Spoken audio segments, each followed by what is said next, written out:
What's up, dudes? It's the Vigorous Q&A. Welcome to Saturday. The week has flown by. I'm sure you guys were very, very busy this week, as was I. I was carefully working on the Cerebrolysin Deep-Dive, and that is now with the editor waiting to be finalized next week. So let's go over a few updates, what you guys can expect.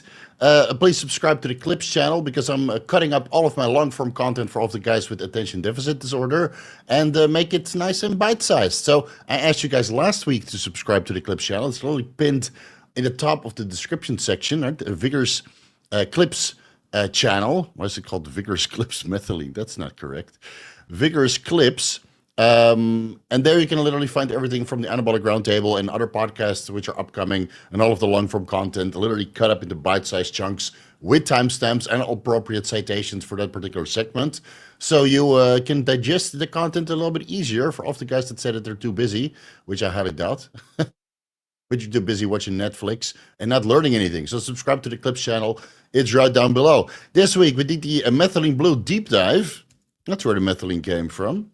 Methylene Blue Deep Dive and the Methylene Blue Addendum live stream. And I saw in the comment section that a lot of people mentioned stuff that I did not really investigate, like blood work parameter changes. I did not see that in most of the clinical trials or some of the other studies that I read on Methylene Blue. And yes, I was very thorough in my research, but I did not read through all the studies because there's 28,000 of them or something. So forgive me if I forget something.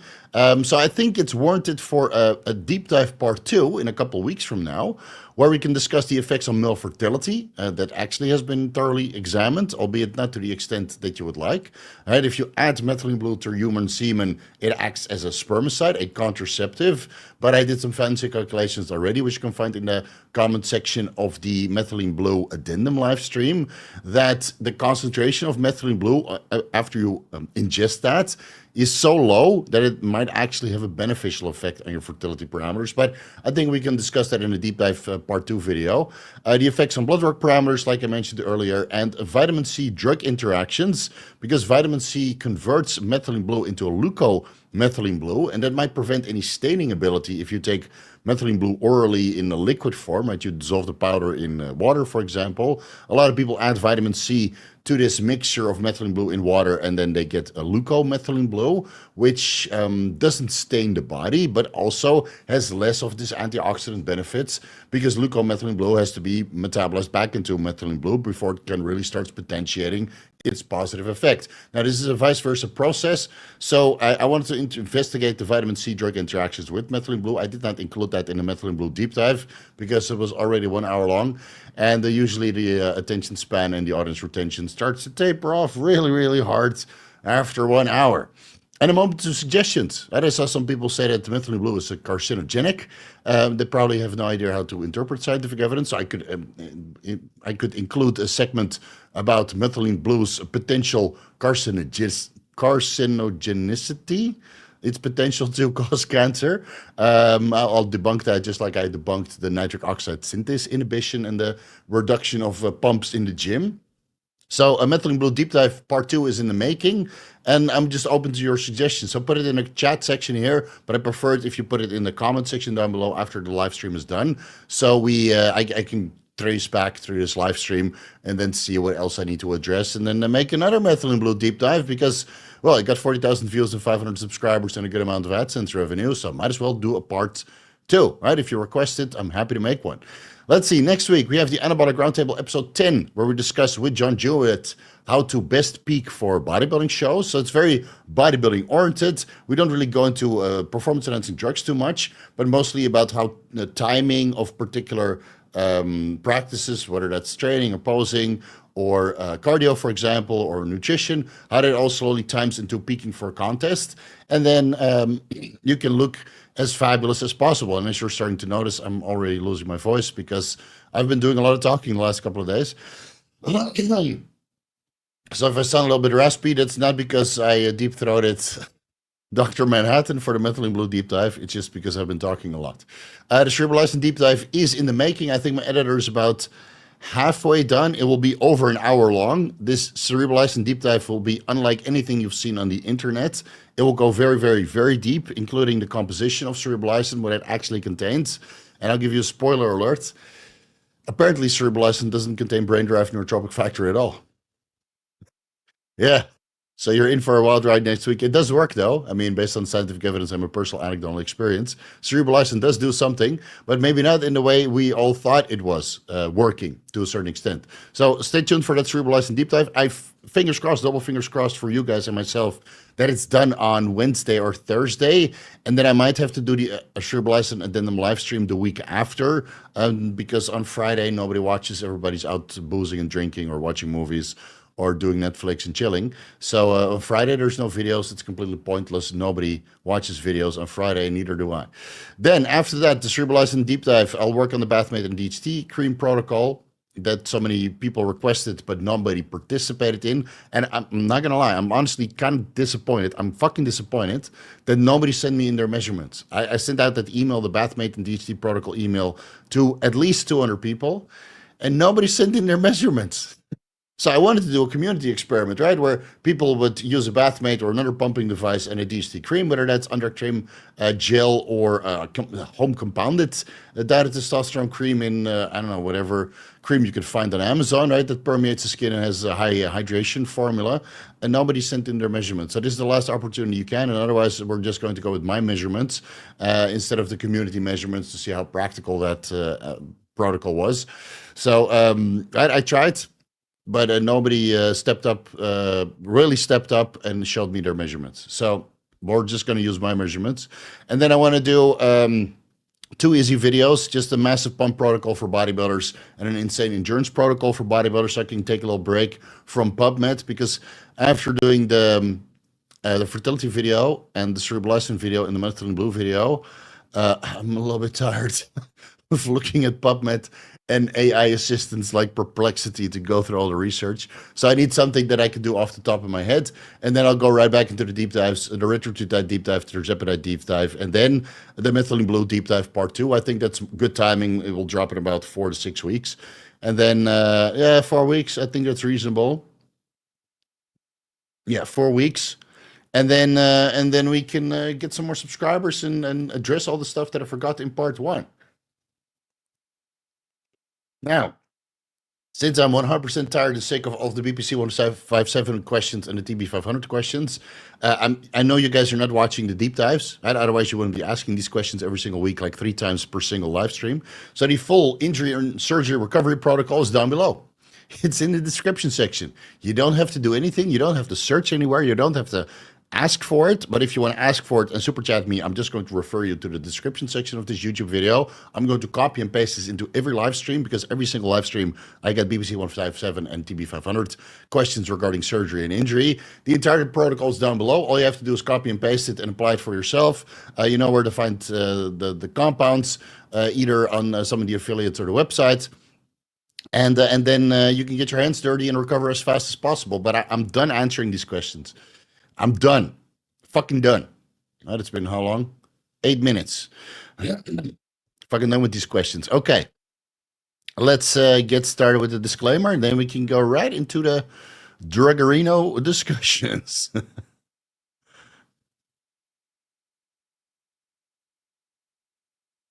All right.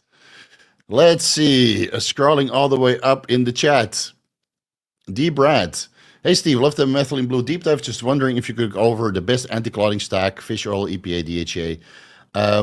Don't look at it as an anti-clotting stack. Look at it as a stack of over-the-counter supplements and perhaps medications to prevent you from getting deep vein thrombosis or a blood clot.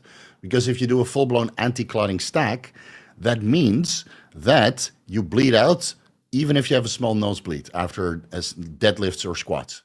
So don't do that, right? To have normal clotting, you need to supplement with vitamin E, vitamin K, and facial EPA and DHA. You don't need aspirin. You don't need, what is it called? Not Wellbutrin, but the other one, warfarin. You don't need any of that, right? You don't need baby aspirin or warfarin to quote unquote thin your blood and prevent blood coagulation of the platelets. But you don't want to do that to an extent that if you get a small cut that you bleed out, right? So vitamin K, Gero Formulas vitamin K, California Gold Nutrition or omega-3 elixir from Gorilla Mind, 1 tablet with every single meal 4 to 5 times daily. Then you get about 3,000 milligrams EPA and 2,000 milligrams DHA. over the day. The vitamin K, the Jarrow formulas is about, what is it, 1,000 micrograms, give or take, of vitamin K and vitamin D3. And then the vitamin E, let's say 400 IUs, mixed tocopherols and tocotrienols, that also has a blood thinning effect. Now, eating healthy helps, right? Not having sleep apnea helps. That could potentially increase your red blood cell count, hematocrit, and platelets even. And just not taking too much erythropoietic compounds. So I hope that helps, right? And if you have too much platelets or red blood cell count, then you can look into nattokinase, lumbrokinase, or serrapeptase. That's what I'm running right now to resolve a little bit of the scar tissue and the adhesions on my lower chest where the liposuction took place. And that keeps everything nice and range. So long story short, vitamin K, vitamin E, fish oil, lumbrokinase, nattokinase, and serrapeptase. And then you pretty much got everything covered. But the last three could drop your hematocrit quite severely if you run them for longer periods of time. When can we expect the Prick Breads deep dive? It will be sometime next week. Yeah, Wednesday, Thursday. Bjorn started running HCG along 2 milliliters per week testosterone cycle, daily micro dosing, I'm assuming. Cried like a baby for the first week. Stop watching the Titanic then, bro. We are Groot. I'm Tony Stark. Yeah, I get it. I cry like a baby too. I feel like I'm running trend. What's happening outside of the cry? And I feel fantastic. I won't lie. Well, your estrogen is high, and your HCG starting dose is probably too high also. So, without knowing your full-blown test cycle, your serum estradiol levels, and your HCG starting dose, then I'm not entirely sure what you're doing. The thumbnail is high quality. Yeah, I was scrolling. I was scrolling for thumbnails. It's like, oh, this one is pretty fun. It's like, it looks like the Hulk, but it's not really the Hulk. And then I pasted my face on there, and I spent 30 minutes trying to get the colors to match correctly. It's only the face a mother could love, but I'm trying. I'm hanging in there. And that thumbnail is more fire than the latest movie where the Red Hulk shows up. Captain America, Brave New World without Captain America, just the B team. And B doesn't stand for black. Don't give me the shit. Don't give me this shit, guys. All right, here we go. Some member questions. Commission asks, do you recommend Melanotan 1 or 2? Never used 1, but I've used 2, and I would only recommend it if you need to get a tan. If all I really care about is getting a tan, or do you not recommend people to use these peptides? I think there was some association between Melanotan 2 and cancer. But man, Melanotan 2 has not been on my thoughts for a very long time, because every time I run it, I turn into a lobster and I flush and I feel terrible and nauseous. So I like my white skin. I like my white privileged skin here in Thailand. So Melanotan 2, I don't run. But yeah, if you want to run it, 0.1 milligram per day, and then you go play in the sun, right? And maybe ramp it up to 1 milligram per day. You could do the losing phase of 1 milligram per day subcutaneous before bed, so you skip the nausea a little bit, because then you're just sleeping it off for 1 or 2 weeks, and then you take 0.1 milligram per day subcutaneous upon waking before you go out for tanning, assuming you do this before you go on holiday where the sun is aplenty, and the beaches and the bitches are aplenty too, so you can actually benefit from this tan by showing it off and putting the tan to work. You don't get a tan for no reason, man, unless you want to come to Thailand, where, again, the ladies prefer the white boys instead of the tanned boys. So I don't really recommend these peptides unless people ask about it. Skull asks, MMA weigh-in, should testosterone cypionate be eliminated as well for water weight 2 to 3 weeks out and Anavar Trinable kept in daily throughout? I don't think you need to cut the testosterone cypionate out 2 to 3 weeks. You might need to lower the dose, but it highly depends on how much water you hold. Like you could always keep the testosterone cypionate in and use an aromatase inhibitor to bring your estradiol levels down slightly to reduce a little bit of the water weight. And Trinable and Anavar can make you keep water also, even though Trinable was shown to be an aldosterone synthase inhibitor and might make weight cuts a little bit easier, but might also make you cramp if you don't keep your sodium intake high. So you might have to do a test run in the off season where you cut the testosterone cypionate out or throw in an aromatase inhibitor and see how much weight you drop without making any additional changes over the course of 3 weeks, and then see if you can incorporate that for a weigh-in or a weight cut for your MMA match.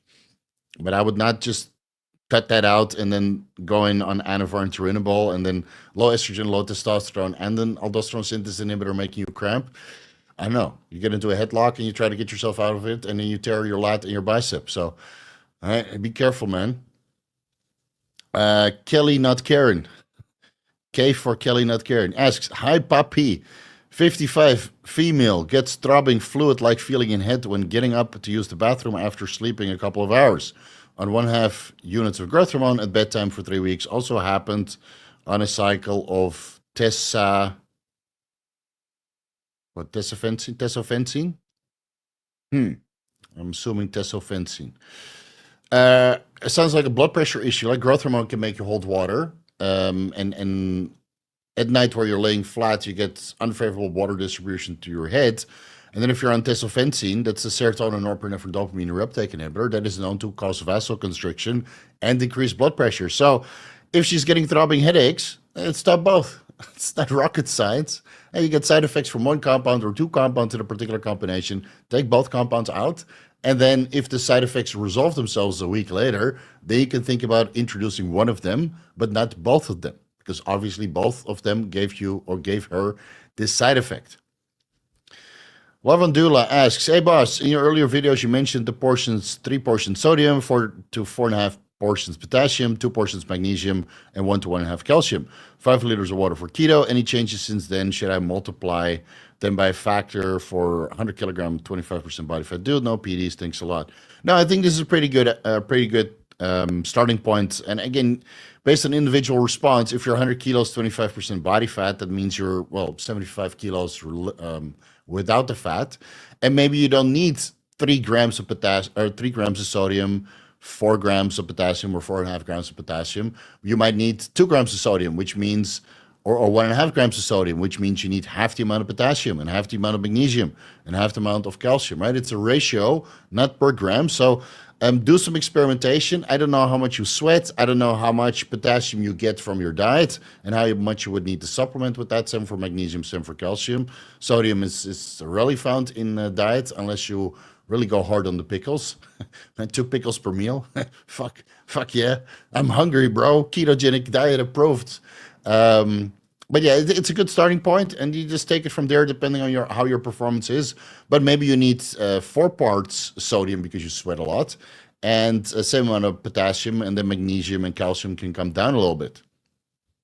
So start somewhere, make the adjustments, and then depending on how the adjustments play out for you, you might go a little bit more in one direction or a little bit more in the other direction. But I think it's a good starting point. Yeah, I think it's a good starting point.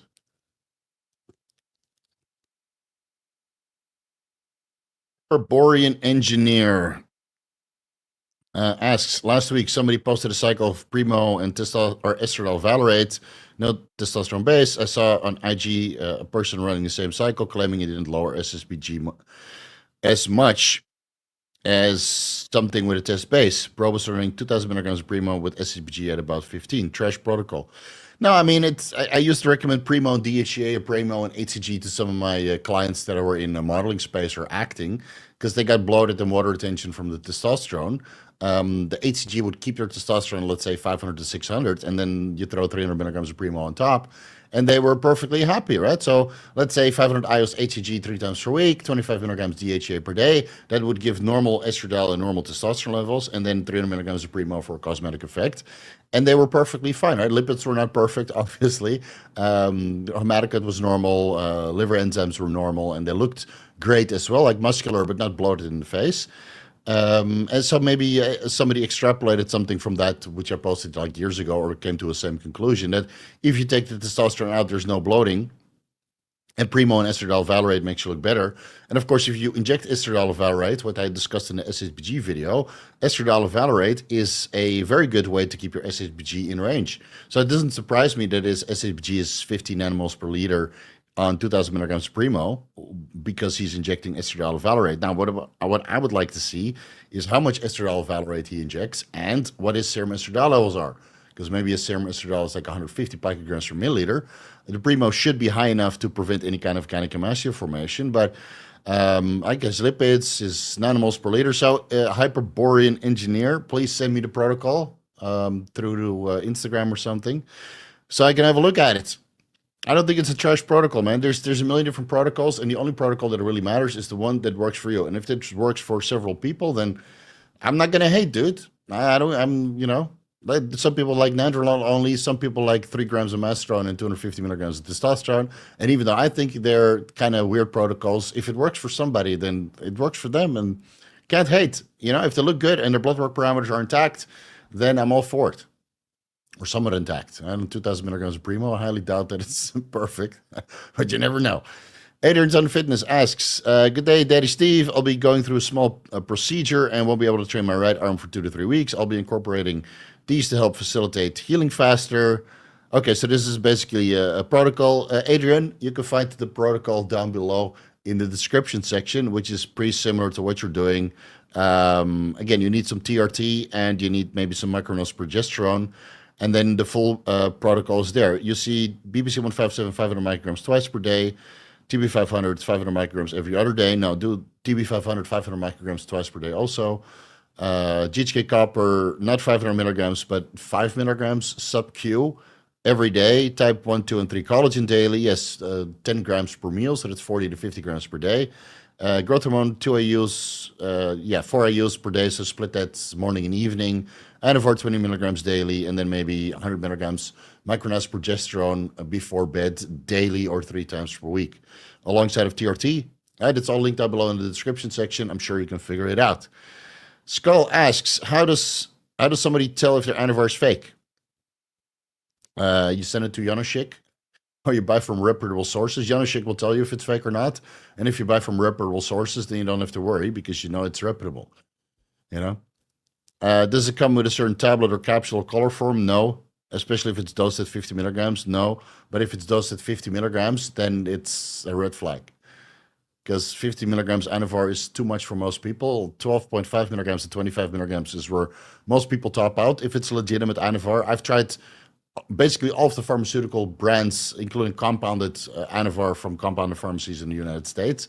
And I top out at 25 milligrams, and I'm bigger and stronger and denser and harder and more muscular and more handsome than most. So if you need to run 50 milligrams to 100 milligrams Anavar, then it's fucking trash.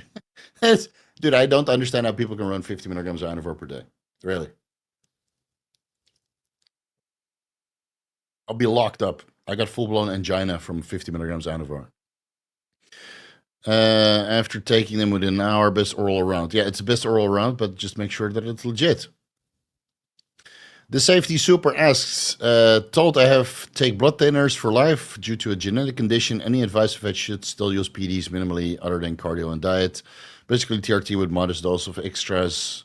I don't know, because I don't know what your genetic conditions are, with blood thinners you take, and how severe that is. So discuss it with a doctor, dude. That's what the doctors are there for. I'm not a doctor. I can't emphasize this enough. Steve is not a doctor. I can keep you healthy if you were already healthy before starting performance-enhancing drugs. But if you're sick or you have a genetic condition that I'm not aware of, then I'm not the guy to ask, because I could give you the wrong advice because I'm uninformed on this particular condition. And then you stupidly follow that advice up when you should be doing your own research and ask a professional and maybe get yourself hurt. So I don't know. I do not know. Any advice on Tirzepatide? If you want to start early before the Tirzepatide Deep Dive drops, then start with 0.25 milligrams subcutaneous Monday, Wednesday, Friday. Split micro injections. You can increase to 0.5 milligrams Monday, Wednesday, Friday subcutaneous after 2 weeks on the initial starting dose. And then after 2 weeks on 0.5 milligrams 3 times per week, you can increase to 1 milligram for 2 weeks, and then even 1.33, 1.66 milligrams subcutaneous Tirzepatide 3 times weekly. So you start low, build your way up, and as soon as you get sufficient appetite suppression, then you keep the dose there. And then maybe after 4 to 6 weeks or 12 weeks, you feel that appetite suppression is slowly coming down, and then you have to bump up the dose. It's just part of the game. Matthew Pete, my heart rate is always between 75 to 90 at rest and can't seem to lower it. My blood pressure is fine. My parents also have the same. EKG is fine. Could this be genetic? Yes, could be. Or it could be that you're taking too much stimulants and not doing enough fasted cardio. I have a video on that. You should give it a watch. Daily fasted cardio, guys, it's magic. It's absolute magic, but nobody wants to do it. I'm busy. No, you're not. You're not too fucking busy, dude. You wake up, you take your cup of coffee, you shut the fuck up, get on the cardio machine and watch 20 minutes to 30 minutes of whatever you want to watch. And then your heart rate should be 45 to 60. You know? 60 after coffee, 45 upon waking. And otherwise, you're just taking too many carbohydrates or too much caffeine. And if your parents have the same, it's probably because they're unfit also. So if you're fit, your resting heart rate is fine. And just because you look fit doesn't mean that you are fit. Still need to do that cardio, bro. Thomas, is 2A use of pharma growth hormone worth it considering how expensive it is, and do you believe it increases the risk of cancer? Man, what a newbie question. Also, what brand of underground do you recommend? We can't discuss that here, but that's what the website is there for. I have plenty of underground labs and pharmaceuticals pointing you in the right direction with discount code. So vigorsteve.com and go shop there. Is it worth it? Yeah. Now you say that it's expensive, but I don't think it's expensive at all if you know where to look. And again, I point people in the right direction on my website. So to use a pharma, yes, very much worth it. Even if you spend $12 per day, very much worth it. So that's $6 per unit. But nowadays you can get pharma for $4 a unit, man. $8 a day. You can get good generics for $3 a day for our 2 IUs. So maybe you start with generics, even though the side effects might be a little bit worse, right, water retention wise, and maybe because of the purity. Again, generics versus pharma is a little bit different manufacturing process and purity regarding the final product.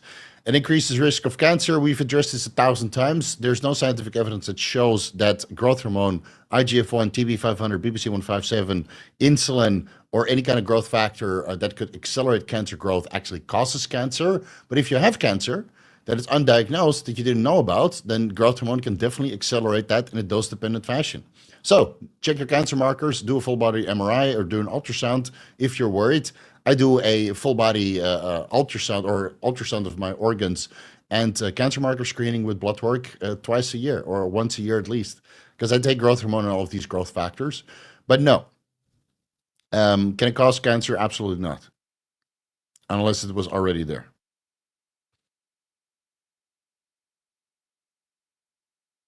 DB Tunes, welcome to the Vigorous Crew. Hey Steve, any advice in terms? I just answered that. There might be muscle growth benefit through increasing insulin sensitivity, but tirzepatide also lowers your appetite. So unless you feed into the appetite, then muscle growth might be slightly enhanced, but might as well use fucking insulin then. Do cardio and do methods to improve your insulin sensitivity, because insulin is infinitely cheaper than tirzepatide. And fat loss, well, it sounds like you don't know how this works. $5 for the Methylene Blue Deep Dive. Much appreciated, bro.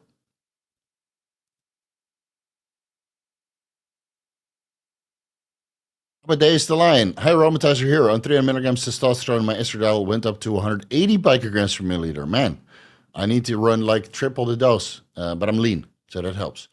Thoughts on running TRT dose of test and high NPP with Primo? Example, 150 test, 600 NPP and 600 Primo. I want new muscle tissue, please. Yeah, you need to eat for new muscle tissue. You know this. It has nothing to do with the dose. You can create new muscle tissue on 150 tests. It's just if you eat. Now, if you want to get that muscle tissue faster, then obviously more steroids, more growth hormone, more insulin, more IGF-1, and more food helps with that to the point you get fat. So find a nice balance that you don't get fat and just accrue new muscle tissue. If you're on 300 tests now and your estradiol is 180, then technically on 150 tests, your estradiol should be 90, which is already too high. But NPP, nandrolone, promotes the conversion of testosterone into estradiol. So you have 150 tests and 600 NPP, meaning you have 750 milligrams aromatizable compounds. But your Primo, acting as a reversely binding aromatase inhibitor, lowering the conversion of testosterone and nandrolone into estradiol, might not be sufficient based on this high aromatase enzyme expression of 300 tests, giving you 180 picograms per milliliter on your estradiol. And if you come back later, say that it's nanomoles per liter, then go fuck yourself. Really. Then you should have included it, man. I'm not going to change my answer. It was nanomoles. It was picomoles per liter. Get fucked. Included in the fucking question.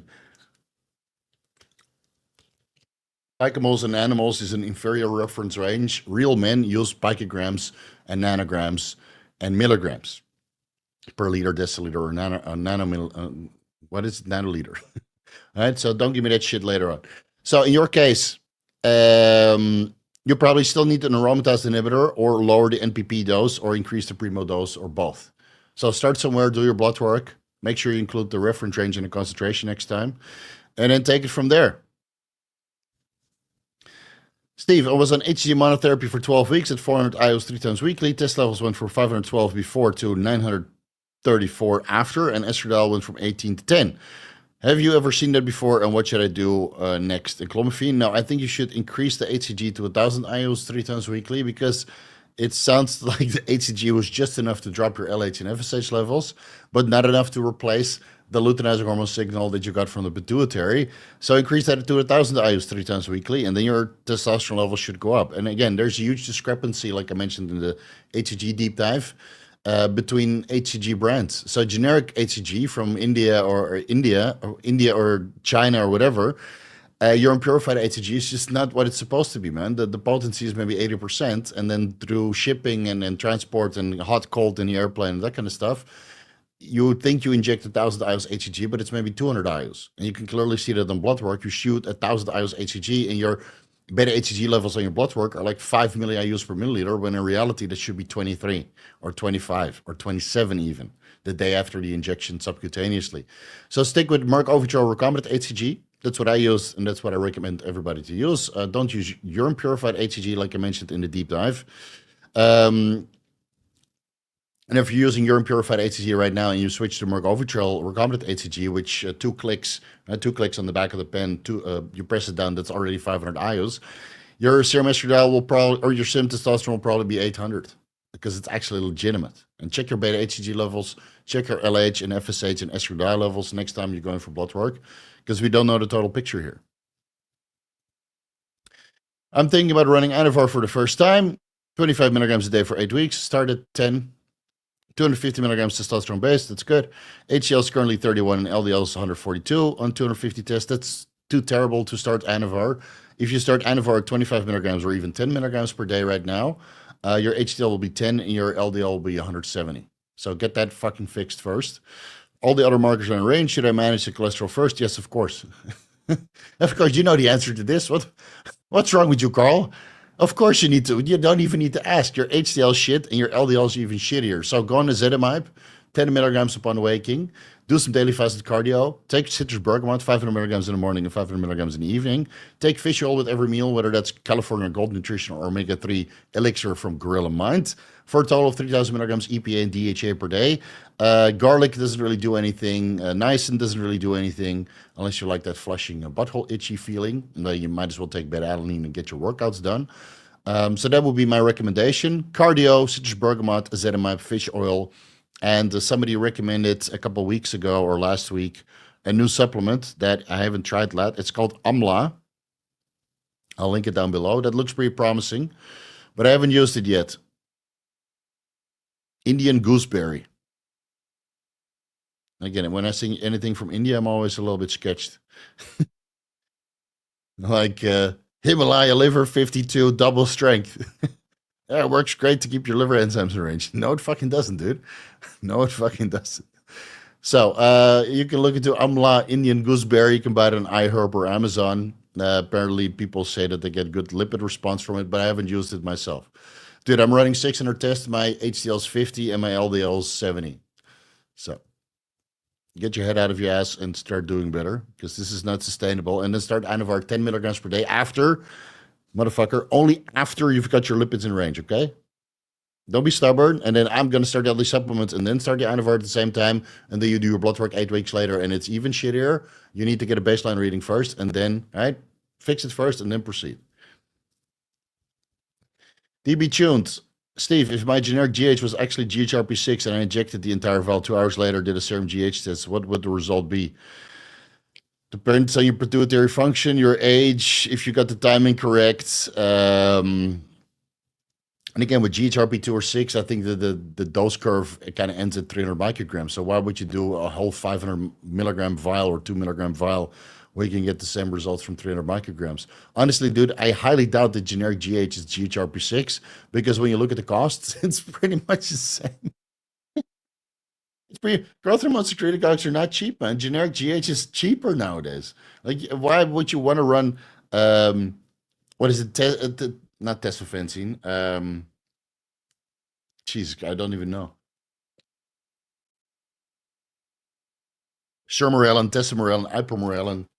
Shit is more expensive, and you get less of a growth hormone response unless you're under 25 years old. Just stick with GH, man. Guys, I could be making so much money, and I could be shilling out so hard if I was a scumbag and I made growth hormone secretagogue deep dives. Do you know how many affiliate sales I would make? But it's not my style. I don't believe in growth hormone secretagogues, right? If you really don't know where the source, pharmaceutical or generic GH, and you need to cut that through a clinic, be my fucking guest, dude. Go right ahead. I don't care. But if you know where to get this shit, then stick with real GH. Yeah, but no, shut the fuck up. Real GH. And again, I could be shilling out fucking hard right now and make a Sermorelin deep dive, and a Tessamorelin deep dive, and an Ipamorelin deep dive, and an MK677 deep dive, and an Osterine deep dive, and an S4 deep dive, but I'm against that shit. So I don't do it. So do a real growth hormone, inject 10 IUs intramuscularly 2.5 hours before drawing blood. And if it's not 30 or 32 or 36 nanograms per milliliter, then it's trash. It's that simple. Big Daddy Steve, Stephen Benjamin. All right. 400 milligrams testosterone sapient per week. Total testosterone is 2,677 nanograms per fucking deciliter. That's what I like to hear. Your estradiol is a little bit high, but it's proportionally elevated, just like your testosterone being 2.5 times out of the reference range, and your estradiol is 2.5 times out of the reference range as well. And you see Stephen, he's smart. He included the concentrations. No side effects. Should I control the estradiol with an AI, or would you only add it if I start to experience side effects? So by the time you experience side effects, erectile dysfunction, mood disturbances, gynecomastia, it's too late, baby. It's too late. Now, as a comparison, my total testosterone is over 3,500 nanograms per deciliter because I run 600 milligrams testosterone enanthate per week. So that's 1.5 times higher than you. So I expect 1.5 times higher total testosterone levels. And my estradiol is around 140 picograms per milliliter, maybe 150 picograms per milliliter right now. I had my gyno removed to the maximum nth degree, fullest extent. My dick is still hard. My libido is still great. My mood is tremendous, albeit that I do feel a little bit teary during particular movies. Yeah, I was watching Stargate. For the guys that watch Stargate, there's an episode where, there's an episode where the son that got killed comes back through magical activity, and I start tearing up a little bit. So that is a side effect of high estrogen. Might be a little bit more irritable than usual, but dick still works, and there's no case of gyno. My blood pressure is in range. The water retention is manageable because I'm on a diet. So I'm fine without an AI. Now, I'm not sure if you're fine without an AI. Maybe you're fine for now, and then maybe you wake up one day with full-blown gyno and erectile dysfunction. So maybe a little bit of Aromacin at 12.5 milligrams twice per week can get your estradiol down to, let's say, 50 to 75 picograms per milliliter, and then at least the risk for gyno and erectile dysfunction is dropped by half. Even though from 50 picograms per milliliter onwards, some guys already start to notice issues. What is going the coach replace Primo with? Oh, it's not up to me. It's up to Bayer. Is it really discontinued? Yeah. So from what I've heard from very reputable sources, is that Bayer Rimabolin will no longer be produced. So whatever was available in the market right now, that's what's available. After that, it will only be counterfeit. And what I've also heard in the United States or in China is that they're really going after the raw providers, and that some of the formulations might not be available for a very long time. So stock up. I stocked the fuck up, dude. I stocked the fuck up. So I'm good. I don't need to buy gear for next, well, couple of years.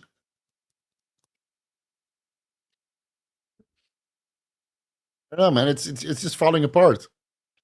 The steroid scene is not what it used to be, even though there's plenty of underground labs now, and the acquisition of steroids and peptides and growth hormone is easier than it ever was. And ever, Sam. All right. Welcome to the Vigorous Crew. Welcome to the Vigorous Crew. Get those questions in. Fuck yeah. Hello, Papa Steve. Living the lifestyle down 200 pounds. Do you know of any physiological barriers that keep getting truly lean difficult, or just an accumulation of adipocytes causing issues? People are just not realistic with themselves. So They think they're getting flatter, when in reality they're just getting depleted. And you need to suffer the fuck down. Now, we discussed all of this in the Anabolic Roundtable with IFB Pro John Jewett about getting in true stage conditioning.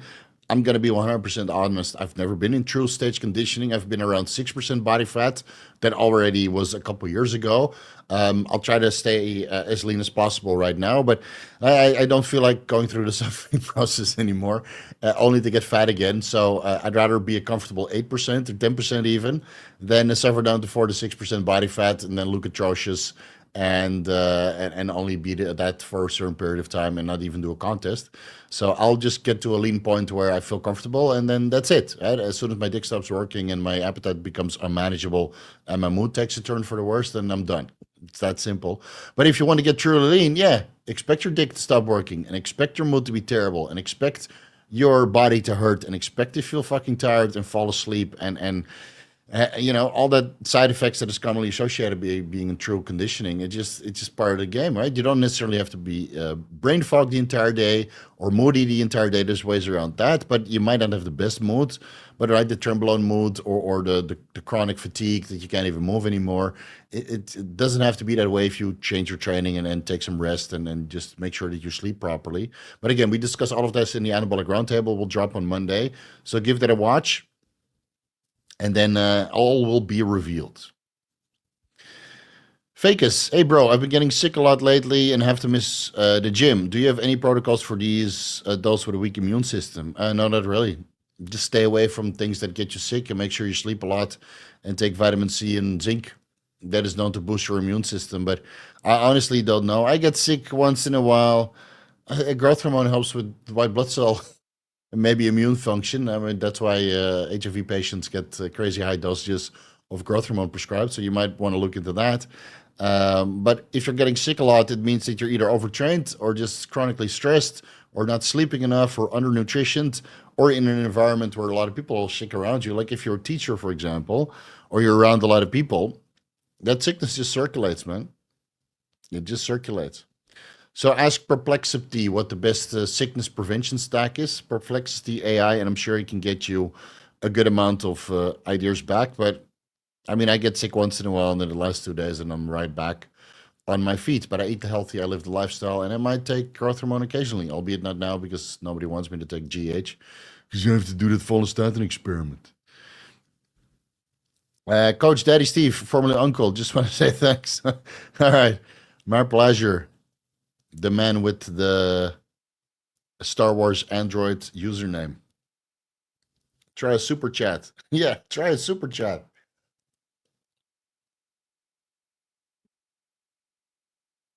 Issues loading my card. Yeah, that's what the date always says when you take women out to dinner. Oh, my card. Apple Pay. Does it work? Can you pay for my dinner? I've heard that one before. Gibson Chidwood, curious about a follistatin peaking protocol. How would you integrate with a general growth hormone, IGF-1, and dehydration peak protocol? I don't know, dude.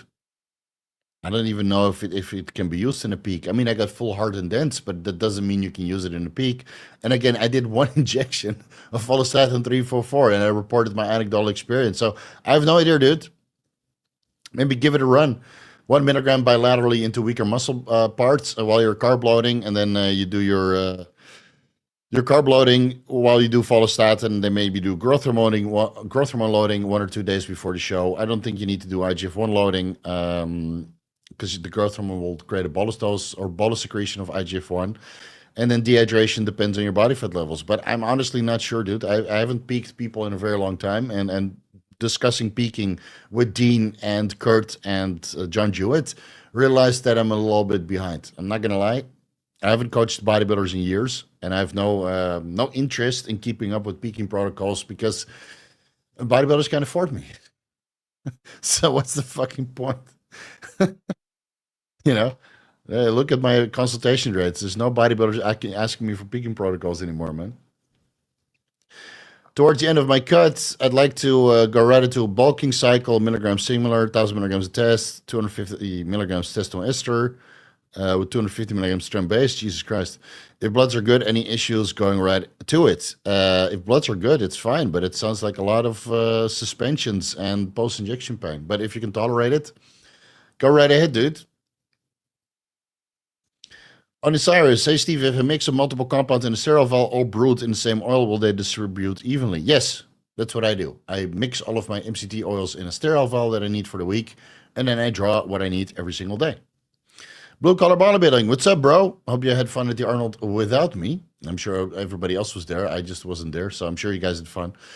Just checking in, boss. Had a ton of consults this morning. Question is, where glucagon like peptide 1 slow gastric emptying slightly, or do you see that contributing to the stension in gut over time for competitors? So it's not the GLP-1, but mostly the gastric the gastric inhibitory polypeptide, so the GIP coming from tirzepatide or retatrutide, that slows gastric emptying. So I would take the GLP and the GIP combination, whether that's retatrutide or tirzepatide, out at least 2 weeks before the competition, so you get normal motility and at least hunger to slam 1,000 grams of carbs before the show. And again, these tirzepatide and retatrutide are longer lasting, so the insulin sensitivity will be there if you're in shape, of course, right? You're fucking 4% body fat when you step on stage, hopefully. And then the insulin sensitivity will just be as good. You don't need tirzepatide or retatrutide to help with insulin sensitivity at that point, but it blunts your appetite and slows gastric emptying, which you don't want while carb loading. So I would recommend people to take it out. Yeah, that I'm smart enough to figure out, even now after being retired from bodybuilding coaching for 5 years.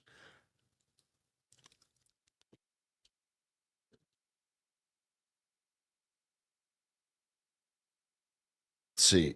Anthony, test 70 milligrams per day. Deca, 33 milligrams 3 times per week. So that's 100 milligrams per week, 210 milligrams a test. EQ, 300 milligrams per week. HCG, 400 IOs 2 times per week. That's too low. Go to 500 IOs 3 times per day. No AI. Total estradiol, 130 picograms per milliliter. Estradiol, 34. Yeah, so total estrogens doesn't really matter. 34 is fine. How much do you think I can increase EQ to keep my E2 favorable? So if you increase your HCG from 400 IOs 2 times per week to 500 IOs 3 times per week, your estradiol might be 50 by the end of it, maybe 60 even. And then you should be able to increase your EQ to 500 milligrams per week. Yeah, I think so. 500 milligrams per week. And then your E2 will be about 30, 35 picograms per milliliter. But please, bro, confirm it with blood work. Right? Confirm it with blood work. You know what to do. So yeah, more HG, more EQ, make those gains, and look fucking freaky, and then enjoy the ride. I have a treadmill that will be delivered today for daily fasted cardio. There you go. Mr. H2O gets his own treadmill in the house. I have a treadmill and an elliptical and 7 cats that I need to chase around the house. So there's plenty of opportunity for me to do cardio. But yeah, getting a treadmill, especially if you live somewhere where the climate is not very inviting to do cardio, like here in Thailand, it's brutally hot. And then, of course, other parts of the world, it might be brutally cold. So get a treadmill, get your phone ready or your iPad ready or a video ready, load up the YouTube, preferably Vigorous Steve's YouTube channel, and then watch 20 minutes or 30 minutes of my content while you work on your insulin sensitivity. Don't forget to leave a like and a comment to fuel the algorithm. And then everybody wins. Right? Everybody wins. Blue Collar Bodybuilding, just want to say thanks and contribute to a good cigar for the next few years alive. Oh, yeah. I didn't do it last year. I was so beat up from New Zealand, dude. And $10 doesn't cut it for a cigar. That's okay. Maybe in America it does. I'm a fucking snob, dude. I can fucking smoke those Cohibas that are like $150. But I only do it once in a while. So this will go to the cigar fund. So I have like 3 puffs on your behalf. Dude, don't super chat me, man. Just meet me at the Mr. Olympia or something. We'll go have some cheesecake. Walking fast pace to work 30 minutes. Also returning is my cardio. Yeah, that works also. Yeah, I remember when I used to take my bicycle in Holland everywhere, and I was never fat. And then you go live in Thailand where it's brutally hot. You buy a motorbike, and you sit at your desk every day, and then it's difficult to get in shape. It must be the lack of activity. Steve, I mentioned the Primo Valerate protocol a few weeks ago. You said you don't care and skip to the next question. Really? No, my bad. Yeah, maybe that was during my trend cycle. Okay, so send me the protocol. Yeah, sometimes I'm cognitively impaired, guys, and then sometimes I get a boatload of questions to them. After a while, I'm like, oh, my brain is cooked. So send me the protocol where you found it, and I'll have another look at it to see if it's yeah. But I might have been in a shitty mood, right? I'm only human. Sometimes I'm in a shitty mood, man. You have no idea. But Steve, you're always happy. No, no, this is a projection, bro. It's just a projection. Shit happens in life, even to me. Even though it seems like I have my shit together, I don't have all of my shit together. Some of my shit is in a bucket and then it smells and it's nasty. Speaking of cardio, I try for fasted cardio every day, 130 to 140 beats per minute, 30 to 40 minutes, but usually only get it in 5 times per week. Still often enough to get the benefits. No, man, you're failing at life. No, it's enough. It's enough. Honestly, I think I get in out of the month, maybe let's just say 25 days out of 30 days, right? Daily fasted cardio. Sometimes you don't have time, man. I have to go to the hospital with my wife to check for the baby, right? If everything is going well. So I just skip breakfast and then I walk with her through the hospital, get like 2,000 steps in. And then that's my quote unquote cardio. I did it fasted, right? I did it fasted. 5 times per week is good, man. Plus, most people notice a benefit from 20 minutes cardio onwards. So if you're doing 40 minutes per day, 5 times a week, I think it's the same as 20 minutes, 30 minutes per day. Chill. Chill the fuck out. You'll be all right. To be honest, I have between 300 to 500 milligrams caffeine per day. How much do you have per day, Steve? I have 2 cups of coffee that you could literally throw at the wall and make a hole with. But I do my daily fasting cardio. And I'm pretty fit, man. I know I don't look fit, but I am fit. Like when I was in the off season at 120 kilos or more, I still did cardio and I breezed through it. And then I started losing some weight and I breezed through it a little bit easier. I probably have more caffeine than you, but not everybody responds the same. And again, I've been doing daily fasted cardio for at least a decade, or most of the time, right? 25 days out of the month. So I'm just adapted to it, right? That's why my legs are like this thin because I do more cardio than I do leg workouts, which is okay. Never get an answer. Now, there's so many super chats and member questions, and we'll go through that first. So if you want to get your answer in or your question in, do it after I've gone through all the member questions and super chats because there are plenty, and people who support my channel get preferential treatment. It is what it is.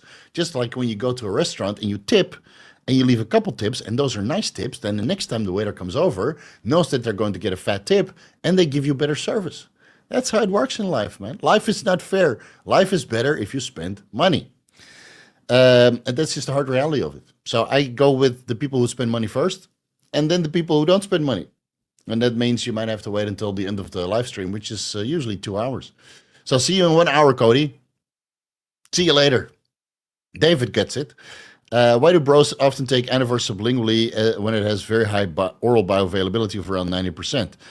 Because it works faster and your liver enzymes will be lower. So that's why I take my Anavar sublingually. I mean, what was his name? The Greek doctor.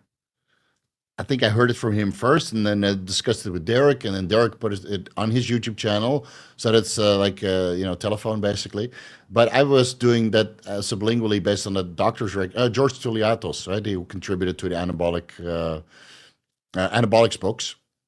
So I heard it from George Tuliatos first. I was like, oh, that looks interesting. Did some research. I started doing it, and I got better results out of it. The Anavar works faster within 10 minutes. So I take it sublingually before I go to the gym, and the pumps are insane.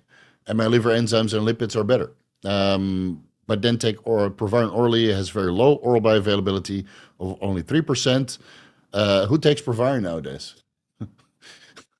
I need to lower my SHBG. No, you need to eat better, bro. Yeah, but no, look into it. Insulin and SHBG, there's a correlation there. And thyroid hormones and SHBG, there's a correlation there too. You don't need Proviron. Proviron is useless. Really. Yeah, but it increases libido. No, getting a hotter wife increases libido. Right? Me looking down, seeing a six pack, and actually seeing your dick in your balls, that increases libido. You don't need to provide to increase your libido.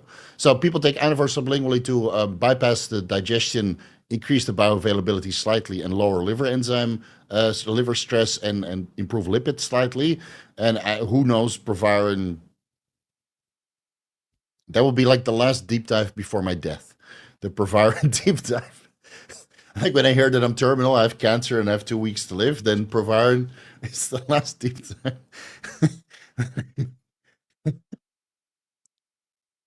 Yeah, but Steve, I want to see the Proviron deep dive. Send me $5,000 and I'll think about it. Hey, Steve, appreciate your work. My testosterone is 11.7 nanomoles per liter. I think that's low on the nanomole range. And my hemoglobin A1C is 5.7. That's pretty high.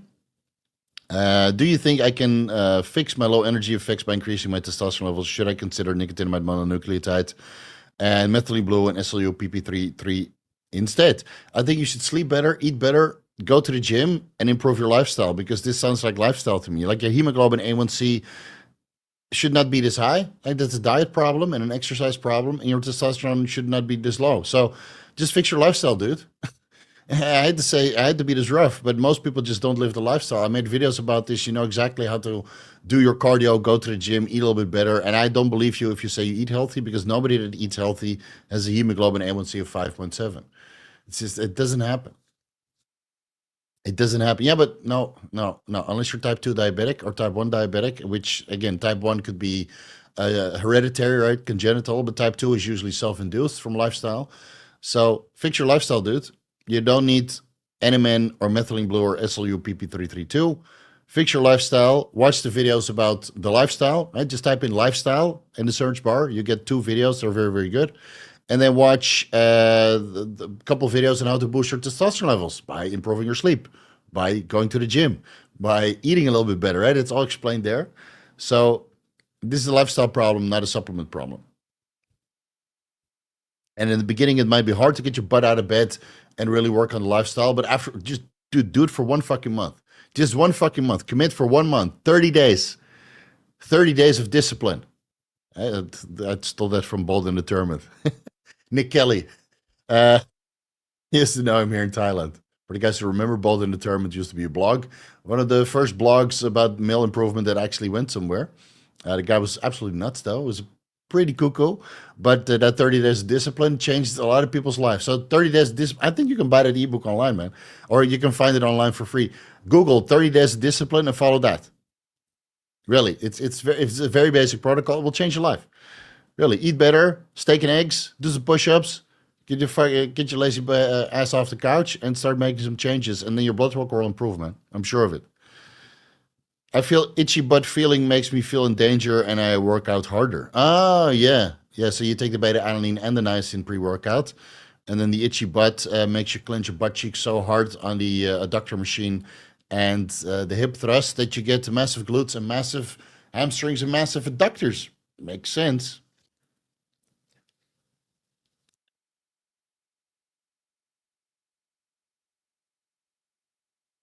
Tavian, could you tip Steve about MD Custom RX before makes methylene blue too? All right. Is that a YouTube channel that I should watch?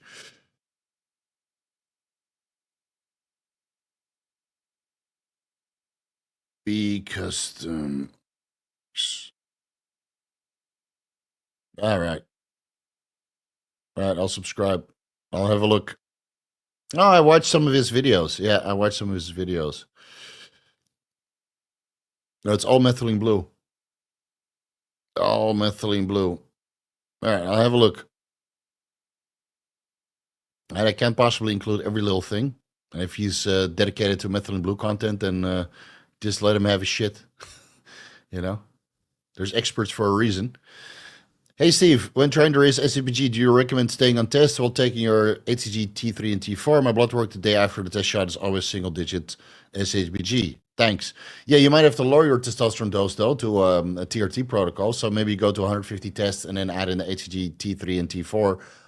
Maybe start with T4 and then T3 later on if needed. And again, as soon as you start increasing the testosterone dose and take any of these medications out, then SHBG will drop again. it just, nature of the beast. So yeah, add it in, see how much it raises, and then take it from there. Maybe if you bring your estradiol levels up a little bit, um, yeah, single digits. Maybe you're just taking too much test, or you have a lot of conversion of testosterone into diet testosterone. Check your diet testosterone levels. If your DHT is super high, then maybe it's the DHT that's suppressing your SHBG levels. That can also happen. And then for that, you need, Pygium or salt palmetto or a 5-alpha reductase inhibitor, but that might have long-lasting negative effects on your erectile quality and your libido. So it's not something I would do. But you can lower your DHT by lowering your testosterone. But then again, all the other steroids that potentiate nice anabolism and cosmetic effects are diet testosterone based, and they also lower SHBG quite significantly.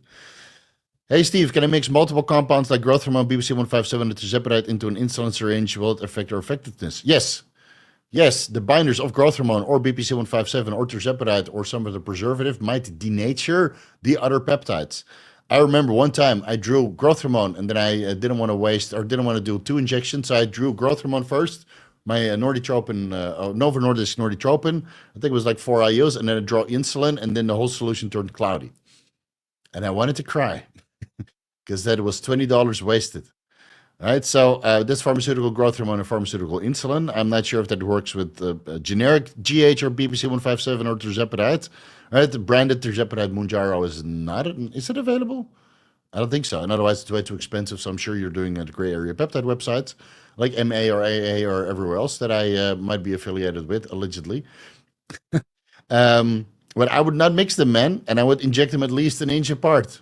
So if I inject growth hormone, it's one side of the upper quad, BBC 157 wherever the injury is, and then tirzepatide on the other side of the quad. So I have nice homogeneous distribution, and the binders or the preservatives or whatever else in there could not possibly interact, denature the other peptides, and then I inject $20 worth potentially, and then $20 is lost, and I get no beneficial effects. I might get an allergic reaction because these denatured proteins misfold into something else. So I would not do it.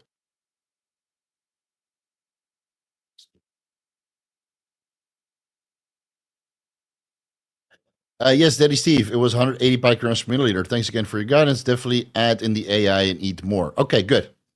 Yeah, okay, that's good. That it's picograms per milliliter and not picomoles per liter. Then I would have right through the screen. It's not, yeah, included next time. But it's pretty fucking high. Get it fixed and add an AI, and then all will turn out for the best. Linus Wilson, without exogenous growth hormone, I have estradiol 25 picograms per milliliter on 100 milligrams a week of testosterone. IGF-1 is 233 nanograms per milliliter. Do you think I need 4 IUs growth hormone to see any growth hormone results? How fast should I scale growth hormone? Do you think I need growth hormone to see growth hormone results? Linus.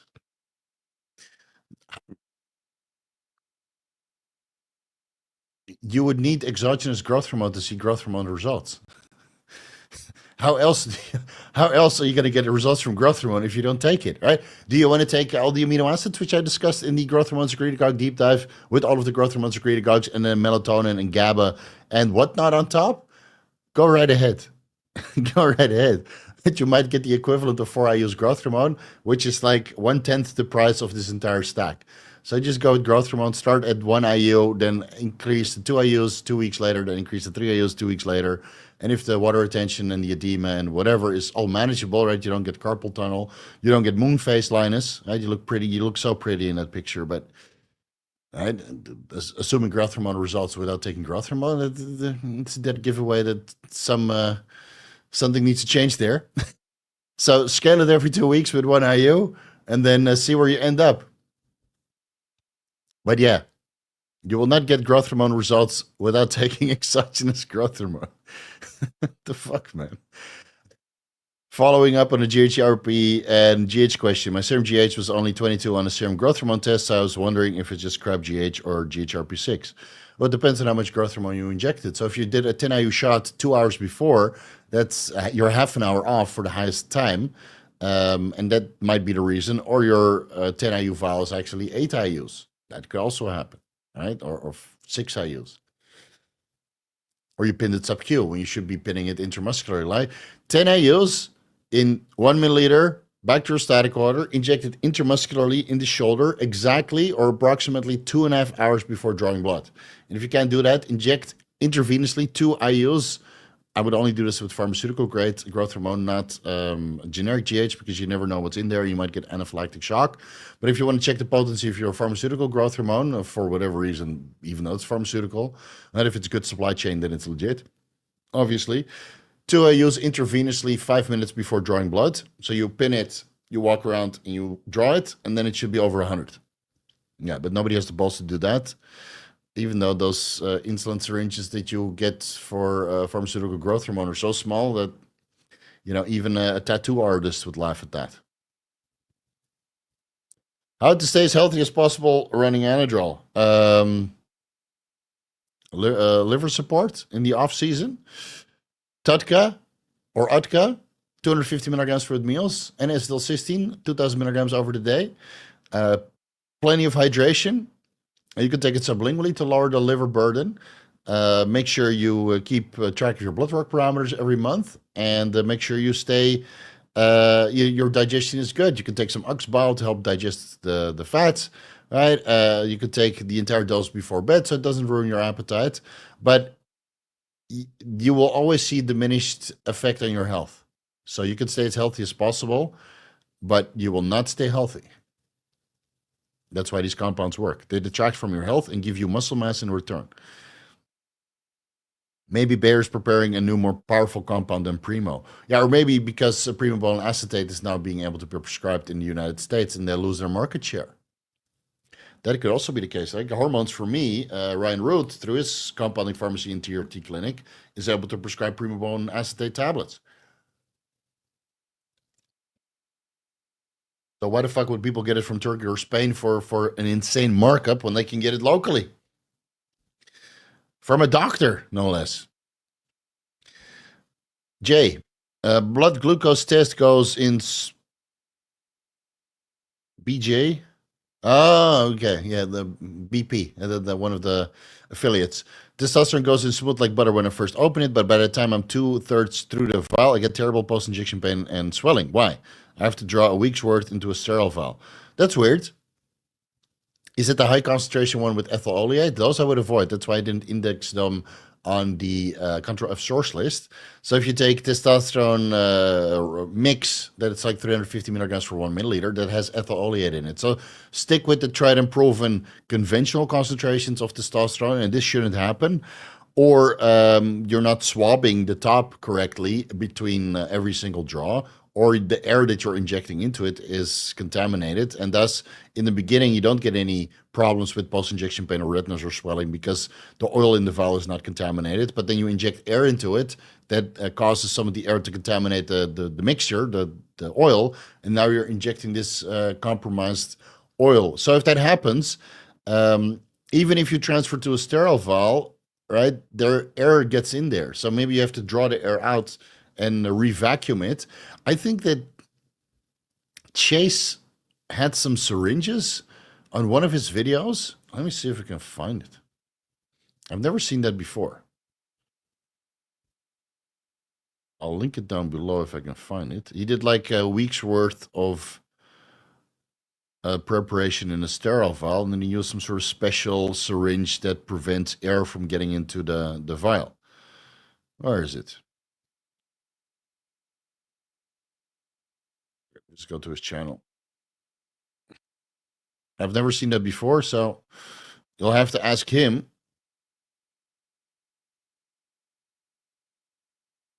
Videos.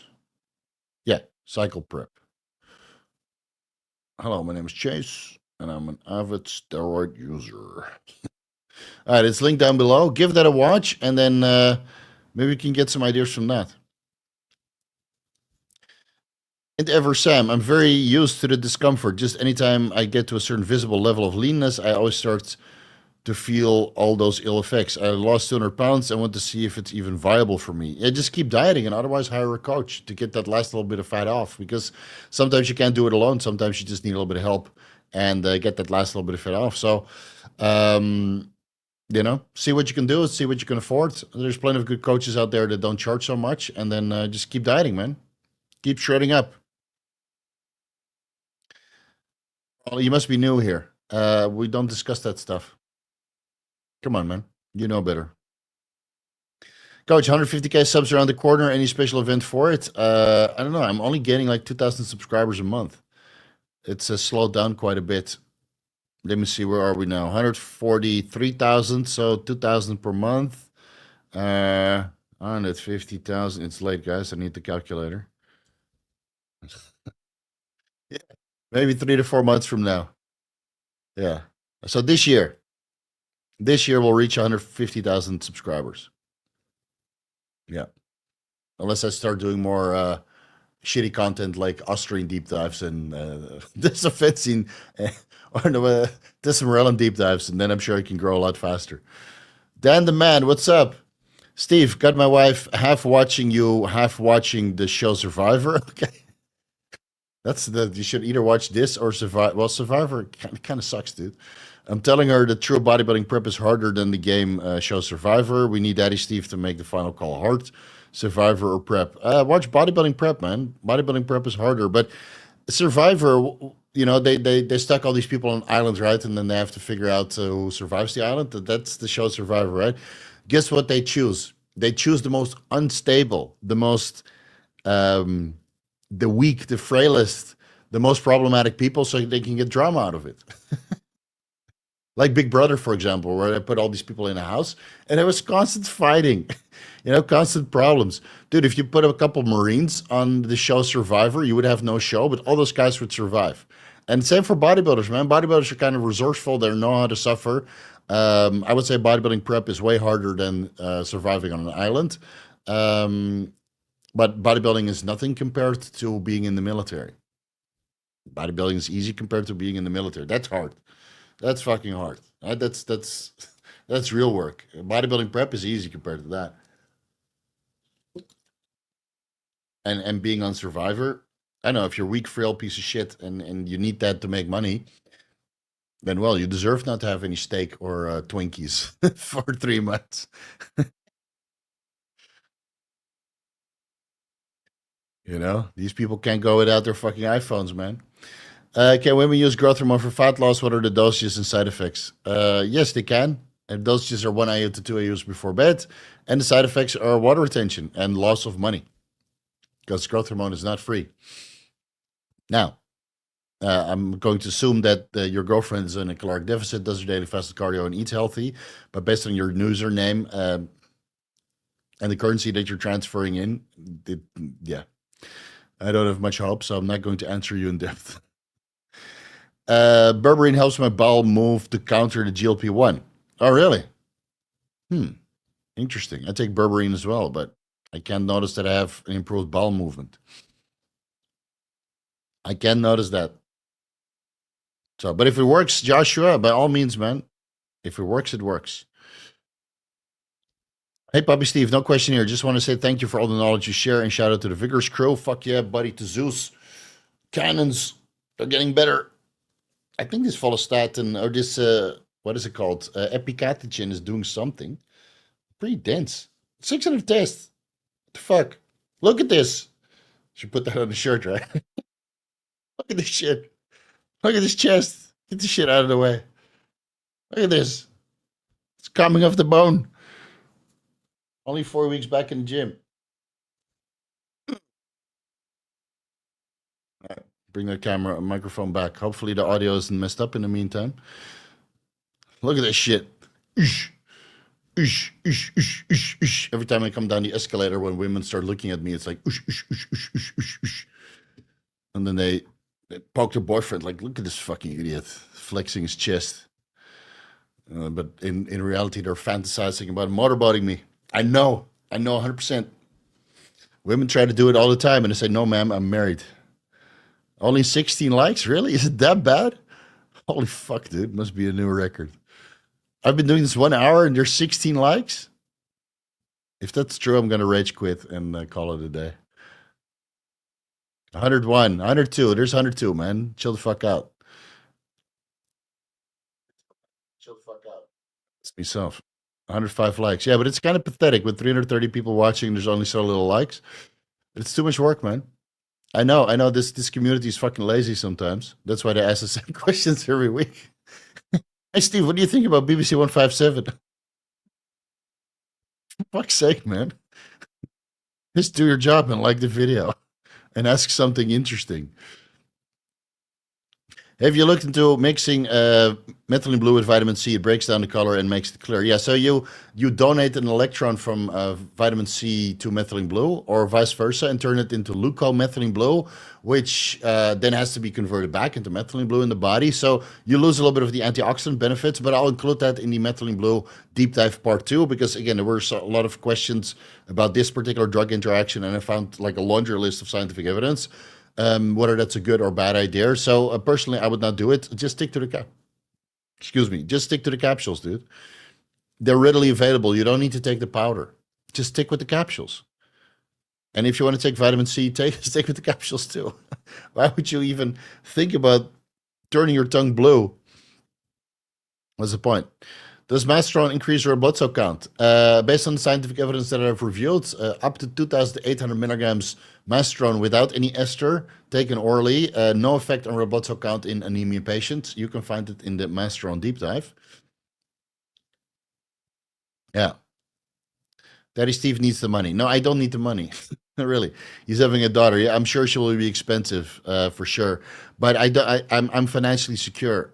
What I just go through the chat based on contributions first, right? It's very simple. Preferential treatment. If you do a super chat or you're a member, you get preferential treatment by getting your questions answered first.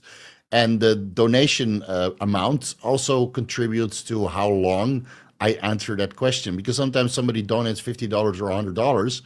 Yeah, and then I feel obligated to talk a little bit more in depth, right? Go a little bit more through the scenarios. But if you send me $1 or 100 rupiah, right, you get a quick answer, because there's a fuckload of questions. So, but no, I'm financially secure. I'm well invested. I took care of myself. I didn't start spending money until I was 40 years old, so that's only the last 2 years. And I've been saving up and investing very smartly. So honestly, I don't need the money. I could stop this revenue stream right now and here.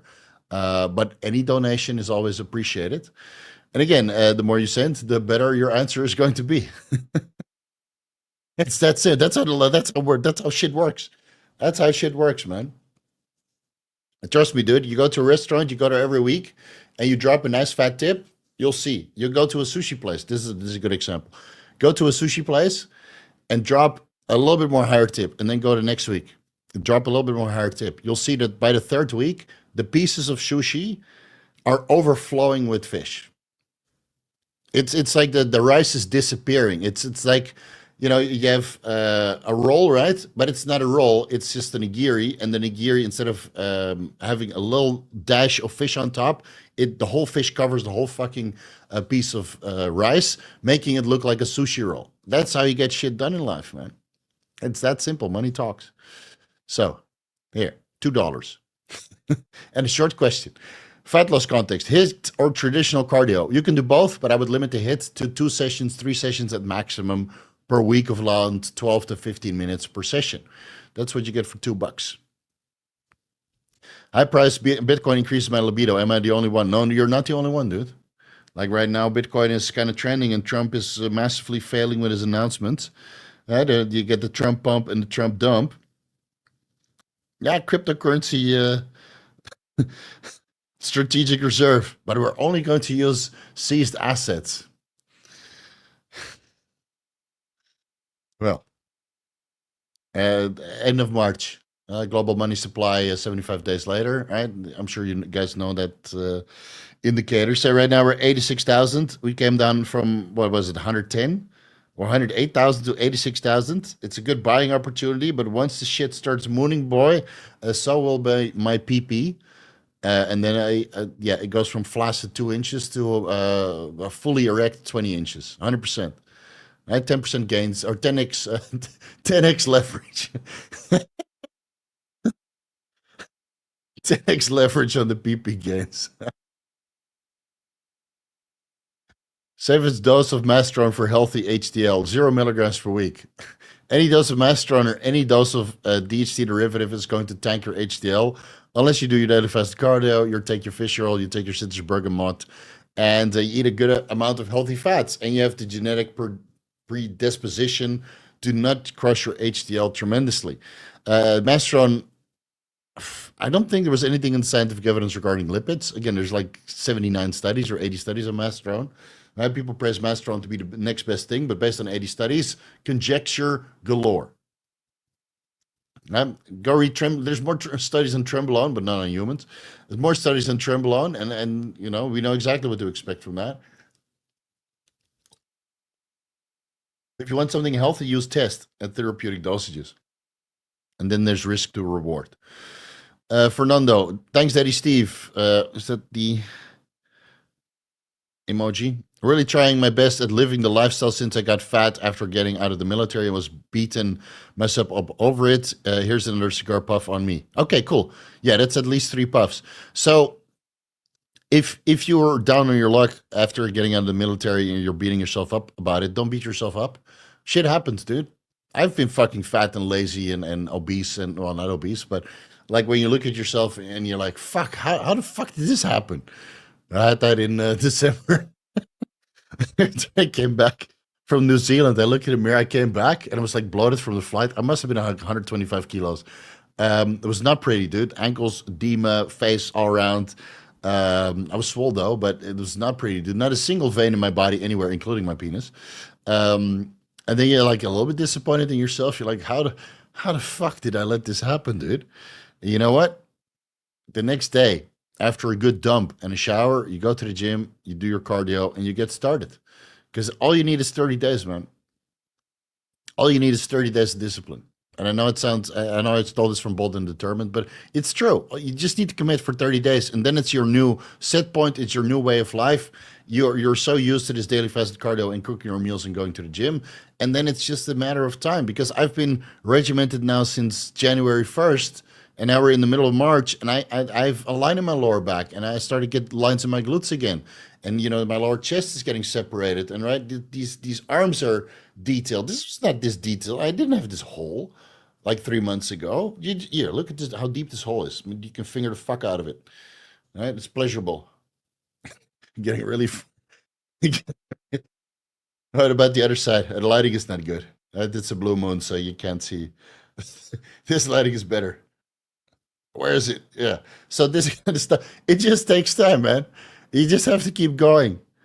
It's just like work in the military. Like in the military, you tell yourself to keep going also, and it's the same with changing your physique. So if you're getting fat and you're beating yourself up about it, just commit for 30 days to any kind of activity. It doesn't have to be bodybuilding. Just commit for 30 days, and you'll set a new standard for yourself, and you'll forget that you were ever lazy, and then you're regimented again, man. It's Dude, after traveling 1 year, I had a full-blown dad bod, dude. I was fat. My lower back was literally this thick. I had zero fucking muscle.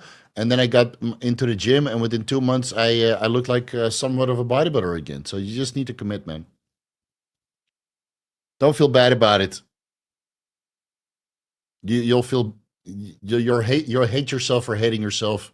You hate yourself more for hating yourself for beating, for looking a certain way. And all you have to do is get to the gym and make that adjustment, man. Brett Harvey, your wife could do a pump and dump. Back in the days when we wanted to drink alcohol, we'd still pump and throw milk away. What? All right. Maybe you guys shouldn't chat amongst yourself. The villain of the Primo Valerate protocol was done by Parabolic. It was recently around the Root channel. Ah, Parabolic, yeah. Yeah. All right. Well, then I know enough. The protocol consists of non-aromatase compounds. The Primo Deca, 1 to 2 milligrams estriol Valerate per week, claims to keep SHBG up when SE2 becomes constant. All right. Yeah. I don't know. Sorry, dude, but no. I have to go back to my Trembolone statement. But yeah, if it's possible, I don't know, man. I don't know. We fix your lifestyle to improve health metrics and stay off meds. You shouldn't want to look first at adding meds to fix health metrics that a healthy lifestyle can fix best. Yeah, that's what I tried to tell people, but people are too fucking lazy, bro. Nobody's blue collar anymore, man. They're like, yeah, what medications can I add? And dude, like, I'm gonna be fucking honest, man. I'm tired of hearing people talk that they work harder than everybody else either, you know? So I could make a whole channel about, how to live your lifestyle, but nobody's gonna watch it. Nobody gives a shit. They want the drugs. They want the drugs, dude. They want the quick fix.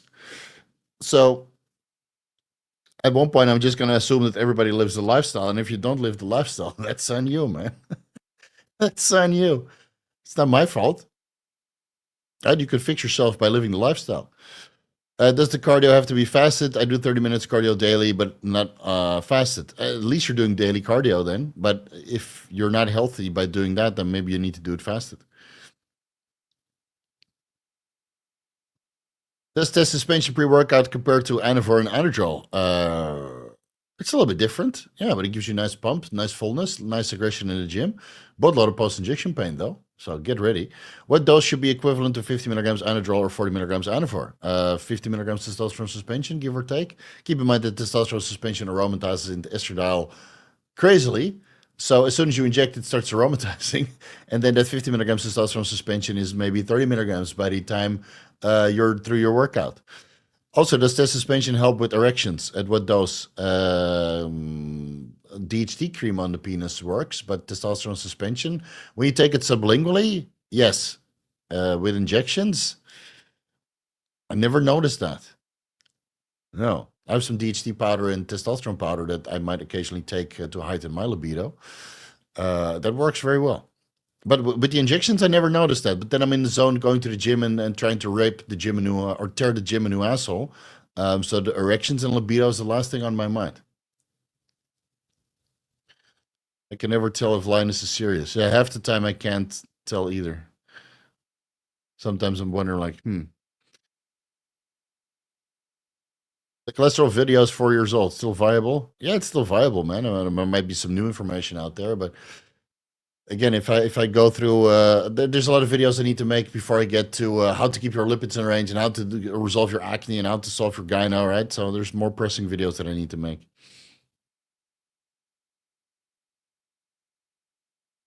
You guys keep Linus at bay or in check.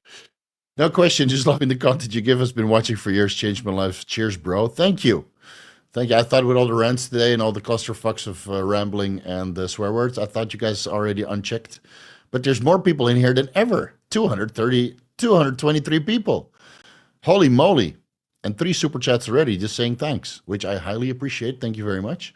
It will all go into the Cheesecake Fund. Or not cheesecake. I think tomorrow we're going to watch Mickey 17. I'm really looking forward to that. And then we might have some Vietnamese, some Vietnamese food. Fucking perverts. I know exactly what you're thinking. These fuckers, these swingers, Vietnamese food. Yeah? God damn it. Will it be best to combine TB500 and BPC 157 together? Yes, yes, Orlando. Yes, yes, yes. Yes, please. Joel Hansen, I hope you have a great day and night, Steve. Thank you. Dude, where are you? You're not in Thailand anymore, right? Was it 6 months already that you were here? I should have went to the Arnold for the subscriber pump. Just kidding, but not kidding. Next time, man. Yeah, I did. I saw everybody having a good time, and I was like, man, I shouldn't have canceled. But then again, I would have lost so much productivity, and I would have been fucked for 2 weeks. Like, Kurt got sick. He got some sort of infection on his cheek, and I think other people got sick as well. I just can't afford it, man. Like, and I'm really worried coming to the Mr. Olympia this year. Like, I have my daughter; she'll be like 4 months old. So and then so the immune system is a little bit compromised, and then or not optimal, obviously, not optimal, not compromised, but not optimal. And then if I go to the Mr. Olympia and I get sick like I get every fucking time, and I bring that sickness home, I'm really worried about that. And I don't want to quarantine myself for my family for another 7 to 10 days after I've already been gone for 7 days. So I have to play the daddy card on that one, probably. And Paul also told me, he said, dude, when your kid is born, you don't want to miss it, man. You're not even a week. So you might not see me for a while, or at least not in the United States. That flight is brutal, dude. But I hope you're wherever the fuck you are, Joel. I hope you're doing well. Did you go to the Arnold? Did you have fun? I hope you guys had fun for me. LA gym dude, Steve, libido issues. Get out of LA and everything will fix itself. Just joking. Now on 3,000 hours HCG, 1,000 hours 3 times a week, everything is better now. How long can I keep this protocol? For as long as you can find HCG. Can I raise DHA and pregnenolone and lower HCG? No, no, unless you're young. So if you're young, DHA and pregnenolone levels, HCG raises DHA and pregnenolone levels. But obviously, yeah, you could. Yeah, you could. If your libido is better now, maybe 25 milligrams DHEA, 12.5 milligrams pregnenolone, and 500 IOs HCG. Give that a try. See if your libido is sustained. But otherwise, like, there's nothing like 1,000 IOs HCG, especially if it's Merck Ovitrol, man. I mean, the libido is fucking insane. Too bad I stopped it though. Just getting too expensive. Allicine Killer, 5 milligrams Novadex, 10 milligrams Tbol, 25 milligrams per hour, no HPTA suppression. No, I don't know. I don't know. Real men use a testosterone base and suppress their HPTA to get gains. So I don't know, man. I don't fucking know. Oral only cycles are for fucking losers, and you know it. Real men inject. Real men inject every fucking day. Right? And then they deposit their semen in their partner or their wife or their girlfriend, whatever you want to fucking call it. So you inject and you deposit. Right? Oral only cycles are for men who do a no fap. Right? You don't inject, you don't get to masturbate, and you don't get to have sex. End of story. End of story. You inject and you smoke cigars, you get to have copious amounts of sex with hot women. But if you take oral only cycles and you smoke weed, oh man, no fap for you. If you like Big Brother, have you heard about the fish tank thing Sam Hyde's been doing? No, I have no idea what that is. That depends on your job you get in the military. A lot of fucking off in the military these days. Yeah, that's true. But I think in the military, is still a lot more rough and a lot more masculine than going on Survivor or Big Brother because you're dead broke and you don't know what to do with your life. I think they get all the contestants out of they go to the local psychiatrist and they're like, give me the 20 most unstable patients that you have. And I'll go through the list. Yeah, this one is okay for TV. This one is okay for TV. This one is definitely too ugly. And they get a couple other contestants. And then that's what they end up getting. Boatload of drama. I believe Chase used a vial adapter. Yeah, I'm not really sure what it's called. I watched the video and I was like, what the fuck is this? Looked very good. Chase is his own pen for loading. I believe he talked about it, showed it in his Retatrutide videos. Man, I need to stick up with Chase. If there's some new injection protocol, then I definitely need to get on board because otherwise I get left behind, and that's not what I'm supposed to be known for, bro. Hey, Steve, what do you think about BPC 157? Troll question. I'm gonna punch you straight in the deep dick. And my fist will come out in the back of your asshole. Congrats on the daughter, Steve. Thank you, man. But we're still waiting. We're still pending. We did another what is it called 4D imaging this Thursday. Yeah. So I got to see my daughter's face again. Doctor's like, you want to do 4D again? I said, yeah, why the fuck not? Get those baby pictures, man. Apparently, my daughter has very long legs, so she will be a model. You know, which means I'm gonna have to bodyguard her from all of the crazy cuckoo people in the modeling industry. What's a daily calorie limit these days, Papa Steve? I think I eat about 2,600 to 3,000 calories. Yeah, I was dieting pretty hard this week, and then today I had a little bit of extra avocado and mixed these nuts. So maybe today I had like 3,200, but most days it's about 2,600 to 3,000, and I think my face looks a lot better for it. I was just watching the pictures of the enhanced games for the Cerebrolysin Deep-Dive where I asked Brian Johnson about his Cerebrolysin experience, and then I saw myself in that big fat suit when my channel got deleted, and I look at my face and I'm like, oh, fuck, dude. That's a lot of face to sit on, bro. And it's getting better, but it's not where I want it to be. So, yeah, it's getting better. It's the end of the day. Give me a break. I had some sodium. Not excuses, excuses. But as long as these cannons are lean, that's already getting better, man. Right? And how many insulin pens can you fit into this bicep separation or this one here? You can fit a whole Norditropin in there. So yeah, not eating too much, but still feeling okay. Rise 41, success in biohacking. Thanks for all the info. Would love to hear your take on crypto and congrats on being a dad. And I hear you re sushi. Thanks for keeping it really informative.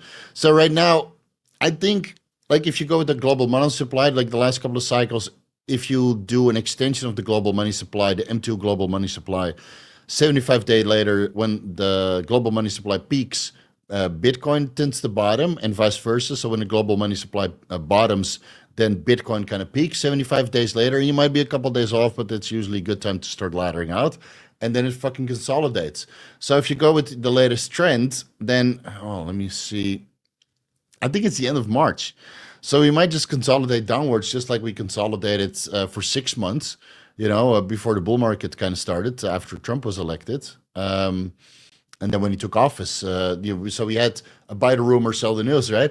He got elected, and then it went up, and then he took office, and then it just fucking consolidated downwards. And there's a couple trades to be made there, right? There's good wicks. So you set your buy order unreasonably low, and then maybe it hits. So I got an entry in at 82,000, and then I made a small trade up and down. Right? There's some news, it shoots up. You're like, what the fuck is this? Oh, the strategic reserve. Is it on Twitter? No, it's on some dubious platform, and it went up like what, $10,000 or something, or 10% in a day. And then that's a sell the news event, man. Just fucking sell it. Just fucking sell it. And whether you sell 50% or 25% or 10%, whatever you feel comfortable with, I sell the good amount, and then I bought back in lower. So I just swing trade right now. I'm not going to go all in and let it sit for, let's say, 6 to 7 weeks. Usually that is the time that it starts rallying again, based on this cycle where it takes about 6 to 7 weeks before it starts peaking, and then it peaks around the time that 75 days after the global money supply bottomed, based on that chart. And then I start laddering out, and then you just let it consolidate again. So I wouldn't surprise me if we have another 3 cycles of consolidation, where it peaks, consolidates, peaks, consolidates, peaks, consolidates, and then maybe ends up at 180,000. That would be nice. But if it peaks at 150,000 or 120,000, that is fine too, because I trade back and forth, right? I've gone through many of these bull markets and bear markets where I understand that holding is fucking futile, because you can hold it all the way down to 80%. That fucking hurts, dude. Fucking hurts. It hurts so much, dude. It hurts so much. Yeah. Yeah, I've gone through that, you know. Steve, why don't you buy a Lamborghini? Once you see your assets dump down 60%, and then it goes up like 5x, right? Dude, what a fucking roller coaster this crypto is. Do you spend your money a little bit better? So all those influencers that start making like $10,000, $20,000 a month from affiliate sales, and like, oh yeah, we're gonna buy all these cool cars and nice houses and shit. Fucking retarded. Fucking retarded. So yeah, I put like 80 to 90% of my income away, and I've done so since I was, I think, 15 or 18 years old. I really like when I started making money, I put a good amount away. Now in the beginning, I didn't put 90% away, obviously, but now I do. I think about 90% or maybe 80%, depending on how much salaries I need to pay. I mean, I have about $15,000 worth of salaries that I need to pay for all the people that help me on the YouTube channel, the editors and the research assistant and my wife and personal assistant, that kind of stuff. So I save as much as I can. I don't spend money unnecessarily, and I just let it accumulate. But if that money accumulates and then dumps 30%, then I don't have to stress, right? Because I still have this YouTube channel that generates revenue, and I still have enough savings that are spread out, favorably, that are not affected by crypto fluctuations. But yeah, I would recommend everybody to invest in an asset that you feel comfortable with, whether that's real estate or gold or stocks or cryptocurrency, and not spend so much money on bullshit, you know? And I think luxury cars are bullshit unless you're a multimillionaire. I don't think luxury watches are bullshit unless you're a multimillionaire. And you could say that that's my investment. Okay, cool. If you're an expert on watches and you think that a $50,000 watch in 5 years is going to be worth $75,000, even though inflation is terrible, then go for it, man. If that's what you feel comfortable with, and you feel comfortable having like 10 watches with a total value of $500,000 in your house, where literally people can break in and steal all your watches, and then your $500,000 is gone, and your potential revenue of $250,000 is gone also. Go right ahead. Go right ahead. You can keep it in a safe that has overhead, obviously. Anyway, we're going off board, but you're donating $20, so you get your money's worth. I love talking about money just as much like I talk about steroids. Yeah, in case you haven't caught on yet. 10x leverage on the PP. Yeah, man. What's the best sauce to add to sushi with the intent of cleaning out the sinus congestion? It's not really a sauce, but it's an extract from what is it? What's that root called? Fuck, it's not ginger, but it's the other one. God, what is it? I don't know. The green one, the matcha tea. Sushi. I don't even know what it's called, but I clear my entire plate. Wasabi. Jesus fucking Christ. How did I not know that? Yeah, wasabi. And then you take your pinky and oh no, that's something else. You take the tip, and it has to look at least bigger than 2 grains of rice, and then you clean out your sinuses quite well. Yeah. Yeah, Viagra, that's the one. That's the one. All right. Have you ever been very skinny? Yeah, before I started training, obviously. Fernando, just okay. The thumbnail's fucking hilarious. Yeah, man. Your cats love you no matter what. Yes. Luckily, animals, even though everybody in the planet starts to hate you for exposing the Liver King or talking about Dave Palumbo, the cats will always love me, luckily. That's why we got 7 cats, right? What more do you need? Saudi Omar, I've been benefits from your Q&A more than any doctor or so-called expert I've listened to. Appreciate you a lot. Hope you have a healthy, pretty little baby. Big Daddy Steve, next sushi on me. Much appreciated, dude. Again, I'm not a doctor. There's plenty of good doctors in the planet. Honestly, dude, at the Enhanced Chem seminar, I met a good amount of doctors that are highly nuanced and specialized and very knowledgeable. So I would never take away from doctors. There's a lot of quacks out there, obviously. Not all doctors are alike, just not like all cert educators are alike. There's good ones, there's bad ones, and everything in between. And guys that you should definitely not listen to. You guys know who they are. But once you find a good doctor, cherish it, man. Because I found an excellent doctor in my fertility clinic. I did in hospital, Dr. Jong Jade. He was the guy that brought in vitro fertilization to Thailand. He did in vitro fertilization for many people here in Thailand, including me and my wife. That guy is a fucking saint, dude. So you just have to look for good doctors. Like I have a good doctor at Samitive, I have a good doctor at Bangkok Hospital, I have a good doctor at Sirirat Hospital that all help with kidney or liver or whatever, right? I found the best doctors in Thailand that I work with. They're not cheap, but they're fucking good, dude. They're fucking good. And some of these doctors, I sit with them for 30 minutes discussing ideas, and then some of them follow my YouTube channel to get some ideas of their own. Like the clinic there, I had my gynecomastia surgery. Those doctors and surgeons and hospital staff are absolutely phenomenal as well.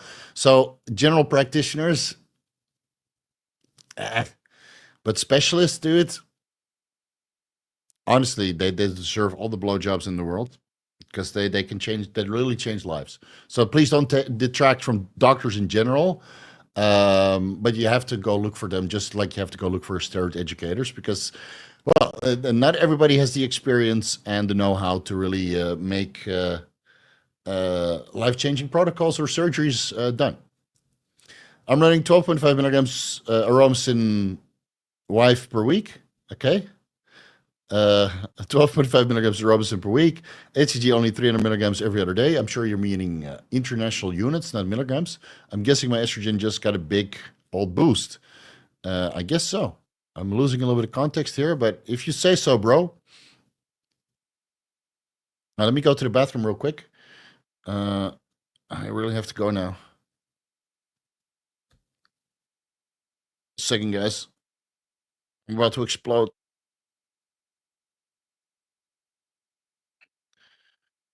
How far are we down? All right. Give me a second.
All right. Thank God I was muted. I just tore the toilet bowl. Yeah, I washed my hands.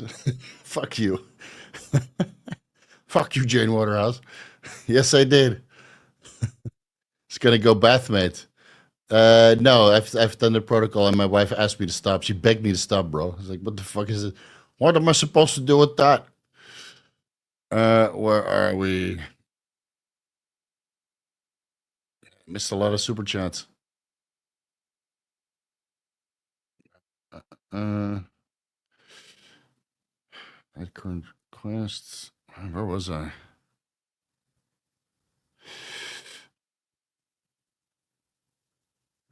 Man, my God, where? All right, here. Okay, this one we answered. This one we answered. Goat Ninja. I think I remember you spoke about vitamin K2 to reduce plaque in the arteries. Any protocols for that? No, you need to megadose that. There was a supplement that Chase Irons got me on. I think it's called Concentrated K with a K. Concentrated K with a K. You can find that on Amazon. It's like 200,000 micrograms vitamin K or something, or 50,000. I don't know.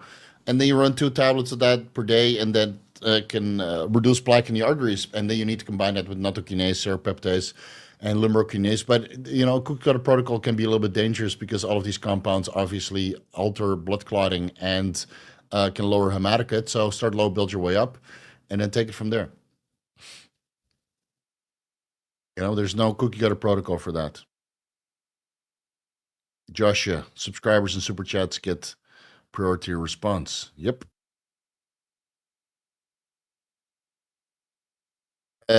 Cancer 2 weeks to live or provide deep. Shit, are we that far behind? Oh yeah, we're 15 minutes behind again. Oops.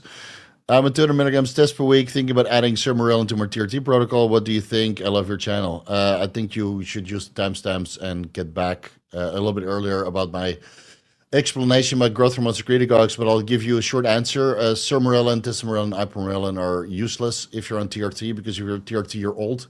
And it means you're androgen deficient, and it means that your pituitary secretion of growth hormone is also insufficient. You should spend the exact same amount of money that you want to spend on Sermorelin on exogenous growth hormone, whether that's pharmaceutical or growth hormone or generic growth hormone, in which case you can probably get 2 to 3 IUs, pin that before bed. For the same amount of money, you get better results. Alvaro knows GH is better than any secretagogue. There's 0% chance you will enjoy being away from your kids. You should just have Chase and Big Paul put you on camera like Max Headroom, say hi, and take pics that way.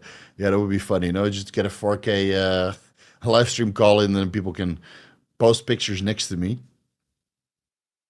Hi, Steve. Hi, Steve. All right. Where's the rest?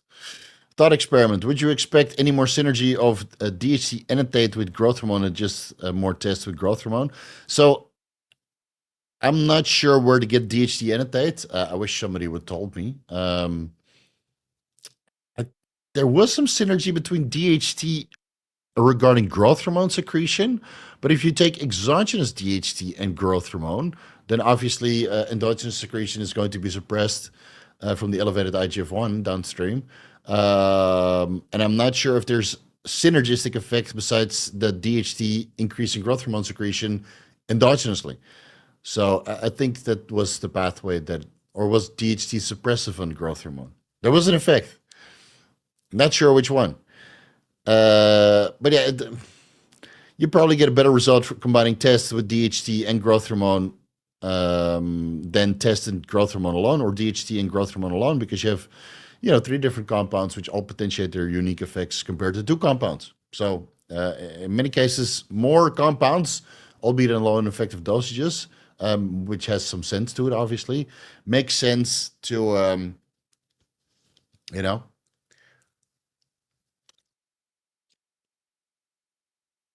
makes sense than scanning one by themselves. Baby scans are not good. Keep it to a minimum. Yeah. This is the funny thing about becoming a parent. Everybody's an expert. You should not do this. Don't eat meat. Masteroproviron versus Provirons, Masteropropionate versus Proviron sublingually versus Tesnoester for mental drive and positive aggression while being on TRT 175 milligrams testosterone enanthate. L-tyrosine. Anything will do, man. Just try all of them and see what works, because everybody responds differently. And I would say Tesnoester, but maybe you respond better to Masteropropionate. Try them all and see what works. I was injecting 0.07 milliliters per day subcutaneous and had no problem. Up to 0.12 milliliters per day subcutaneous, and I'm getting bigger lumps, about 1 inch in diameter, and they stay for about a week. I didn't have this at 0.07. Okay, so that's unfortunate. I'm not sure what you're injecting, whether that's water-based or oil-based. But if you notice that, then go back to 0.07 administrations, but or maybe do 0.06 milliliters twice. Right? It's not the end of the world. Maybe the injection volume subcutaneous is too big, or the lipases and esterases are not able to metabolize the fats and esters away, and thus you get some sort of irritation. If it's water-based, then yeah, it could be a volume issue, but I'm not sure what you're injecting. So maybe go to 2 injections of 0.06 milliliters to prevent it, or change the brand of whatever you're injecting. Brett Harvey, welcome to the Vigorous crew. Hey Steve, happy to join the crew. Your content has helped my wife and I transform our physiques. Life-changing content, thank you. Yeah, and I have wife-changing content also, but if your wife is transforming with you, then you have no reason to leave. Wife-changing content. You transform your physique, you look like a fucking Greek god, and your wife is still fat as fuck. No, not fat as fuck, but your wife stays behind, right? Doesn't go to the gym, doesn't live the lifestyle, and then you get all this attention from all the hotties. That's wife-changing content, baby. But it's good that your wife changed with you, so you can be both sexy and have a lot more interaction in the bedroom, because, well, when you look good, you want to have more sex, obviously. Lazy to cook and track micronutrients. Can I use a multivitamin as a lady man's quick solution to get all the vitamins and minerals? Yes, but you're missing out on the fiber and the water and all that stuff. So again, cooking and tracking micronutrients and taking multivitamins is probably the best approach, Octavian. You know this. Come on now. What you did means that the Arnold was chased as decor at his booth, thousands of dollars, and was decorated with a small 8 to 10 piece or 8 by 11 inch piece of paper hung up that said Chase Aaron's Fitness. Well, I busted it. Fuck, really? Yeah, I know it was expensive, that booth, but that was it? It's like a ripoff, no? These booth fees. Or you need to sell something. But most people that take a booth, they don't even break even. So, yeah. Yeah, and I asked Chase if he needed a little bit of contribution for me since I was a no-show, but he said it was fine. So I contacted him and said, dude, that booth is fucking big and fucking expensive. I know you were counting on me, so do I need to pay my part? And he said it was fine. I still feel a little bit guilty though, but yeah, kind of busy right now. I injected many times, asked you of Tbol and Proviron only for mental benefits and drive for making money more easily, not for muscle growth if I travel for work. I don't see how the Anabol and Proviron helps with mental benefits or drive or making money more easily. For that, we use Cerebrolysin, fluvoxamine, or other kinds of nootropics. It's not for muscle growth. Why would you take steroids if it's not for muscle growth? I think you got it backwards, dude. Do yourself a favor. Watch, if you just want to take tablets, watch the Entrepreneur Deep Dive video series, right? That's about making money and taking nootropics for the appropriate reasons. There's very little injectables in that entire stack. It discusses neurotransmitter optimization and then nootropic optimization at various stacks and how you need to time that. It's very comprehensive. It's free. You don't need to super chat for that. It doesn't discuss steroids at all. You don't need to inject shit besides cerebrolysin maybe. And that will give you a lot more money's worth than this $10 super chat. What the question is, you think it makes sense, but it doesn't make sense at all. And we don't take Anabol or Proviron for mental health or to make money. We take that to get swole. If you're not after muscle growth, then take alpha GPC or donazepam or cerebrolysin or fluvoxamine or uridine 5 monophosphate. Right? Those are nootropics for mental capacity. The Anabol is not for mental capacity. The Anabol is just to kick ass in the gym. 1,010 milligrams Tadalafil, 3 milligrams methylene blue, 3 milligrams melatonin, 4 caps Grillmode Sigma every day, 25 trying to avoid suppression. Also, is growth hormone without a test base insane? No, you can do that, but I wouldn't take more than 2 IUs. And since you're 25 years old, you probably don't need growth hormone. Save your money, man.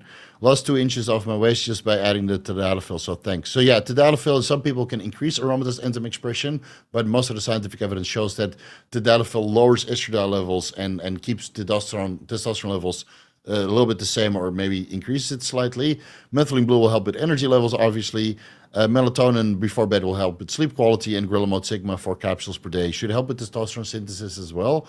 So I think that's fine. If you want to add 2 IU's growth hormone before bed alongside your melatonin, go for it, and keep the fat loss going. But I think in this stack, the stack is already good, and you probably don't notice much from the growth hormone because, well, you're 25. And 25 growth hormone secretion with the melatonin, you could probably increase the melatonin to 10 milligrams because melatonin is a growth hormone secretagogue, and it's cheap as fuck, cheap as balls. I think I get 10 nanograms per deciliter, 10 nanograms per milliliter on my growth hormone upon waking if I take 10 milligrams melatonin per day.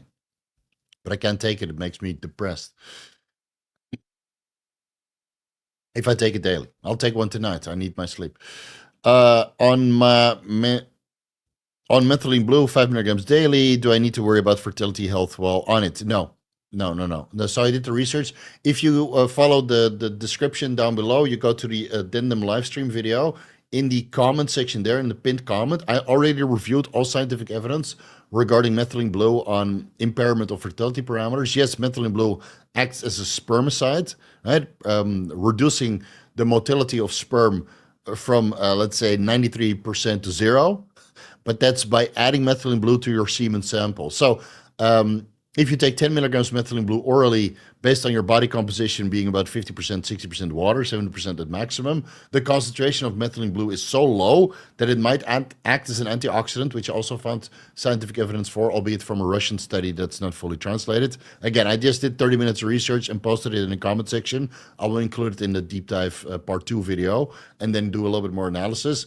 But the concentration of a 10 milligram or 5 milligram methylene blue administration based on your body weight, the concentration is so low that it might actually promote fertility, or certainly would not have a negative effect, right? We're talking about 0.0001% concentration, not a 0.01% concentration where they add literally methylene blue to your semen. So if you want to bust nuts and not get your partner pregnant, then maybe follow that with an injection of cerebrolysin from a stopper, from one of those droppers, right? Not by syringes. And then it acts as a spermicide. Of course, your pussy will be blue for such a long time that, well, your tongue will be blue and your dick will be blue the next day. That's not a good idea. Where in Thailand do you live? Bangkok? Where else? Where else can you live? Phuket is fucked. Patty is fucked. Chiang Mai's for deadbeat broke losers. You can stay there for a year to save money, but if you live there longer than a year, then you're not doing so well. So I live in Bangkok, where all the intelligent, hardworking individuals live. I thought about maybe buying a car, but looking at the resale value after just 6 months, it hurts my soul. Also, it costs a lot to be stuck in traffic compared to a motorbike. Yeah, that's why I have a motorbike. I will buy a car soon, though, because I have a baby on the way, and then you need a car. So I want to buy that Honda Zero Saloon, but it's not out yet. That literally looks like a Cybertruck had sex with a Lamborghini. Was it Lamborghini or Porsche or Huracan? So that's how much I know about cars. A Cybertruck had sex with a Huracan, and then the child was designed by the Jetsons in the 1970s. That's Honda Zero Saloon. I want that car so bad, but it comes out the end of this year. So I might just rent a couple cars and see what I like. Gibson, not huge on fishy flavors, but I do like the occasional sushi, though I tend to go for spicy or sweet things with a lot of flavor involved. What do you suggest I try next time? California roll, and maybe a caterpillar roll. A caterpillar roll is okay. That's like eel and avocado, and they add that sauce on top. So that should be okay. That's pretty sweet. And if spicy, you can go for a spicy tuna or spicy salmon roll. But they usually take the edges, like the trimming, and then they chop that up and add some spicy stuff. Dude, if you want spicy, just go eat Thai food. or Szechuan hot pot. Fuck, man, it will destroy your soul. Szechuan hot pot, especially when you see how much fat is at the top. It's like little this much fat. Ugh.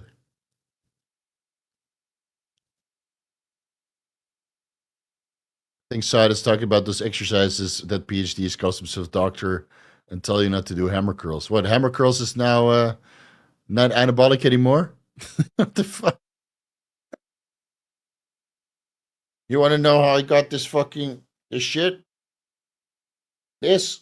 Yeah, I'm fat now, but you see this fucking muscle here, right? That's hammer curls, bro. You see this? Do you see this muscle? That's hammer curls. This is, well, you guys would know what this is, but this detail here, this is all hammer curls, man. Fuck, you can't do hammer curls. These people take all the joy out of lifting. That's why I don't watch lifting channels. Steve, you're lifting wrong. Look at my fucking adductors, man. Look at my hamstrings. They're separated top to bottom, even when I'm fat. And these guys, they have no separation. So just have fun. Would a combination of salbutamol and mirabegron earn an S tier? Yes. Yes, I discussed that in the mirabegron deep dive. That combination is very S tier for fat loss, and you get minimal side effects. Concentrated K, I believe it's K2, MK4, and MK7. Yeah, probably. I can't remember what it is, but it just type in concentrated K, but with a K. So not C, but a K.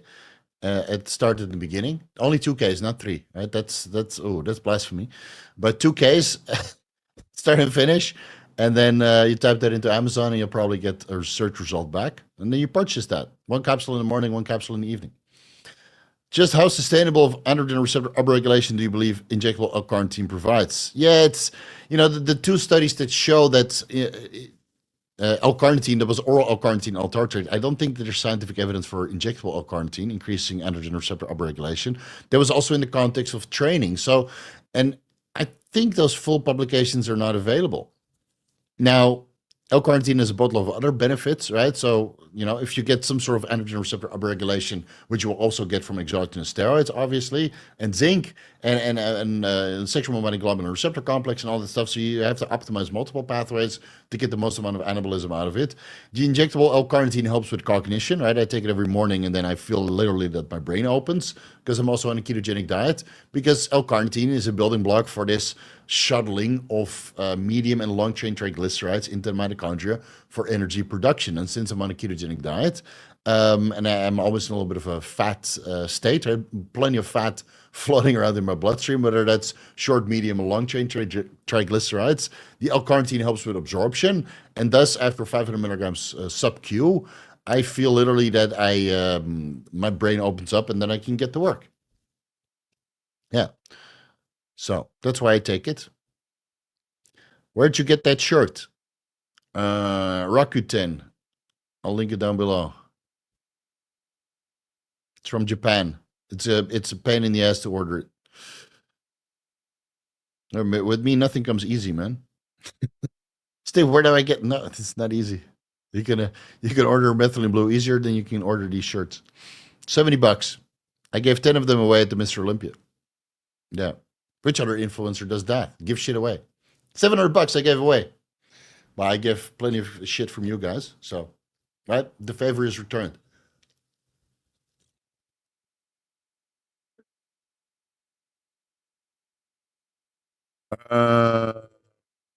Hit up Chase about the DHT annotate. He may not be able to help with that. Yeah, and then the price goes up and it's our fault.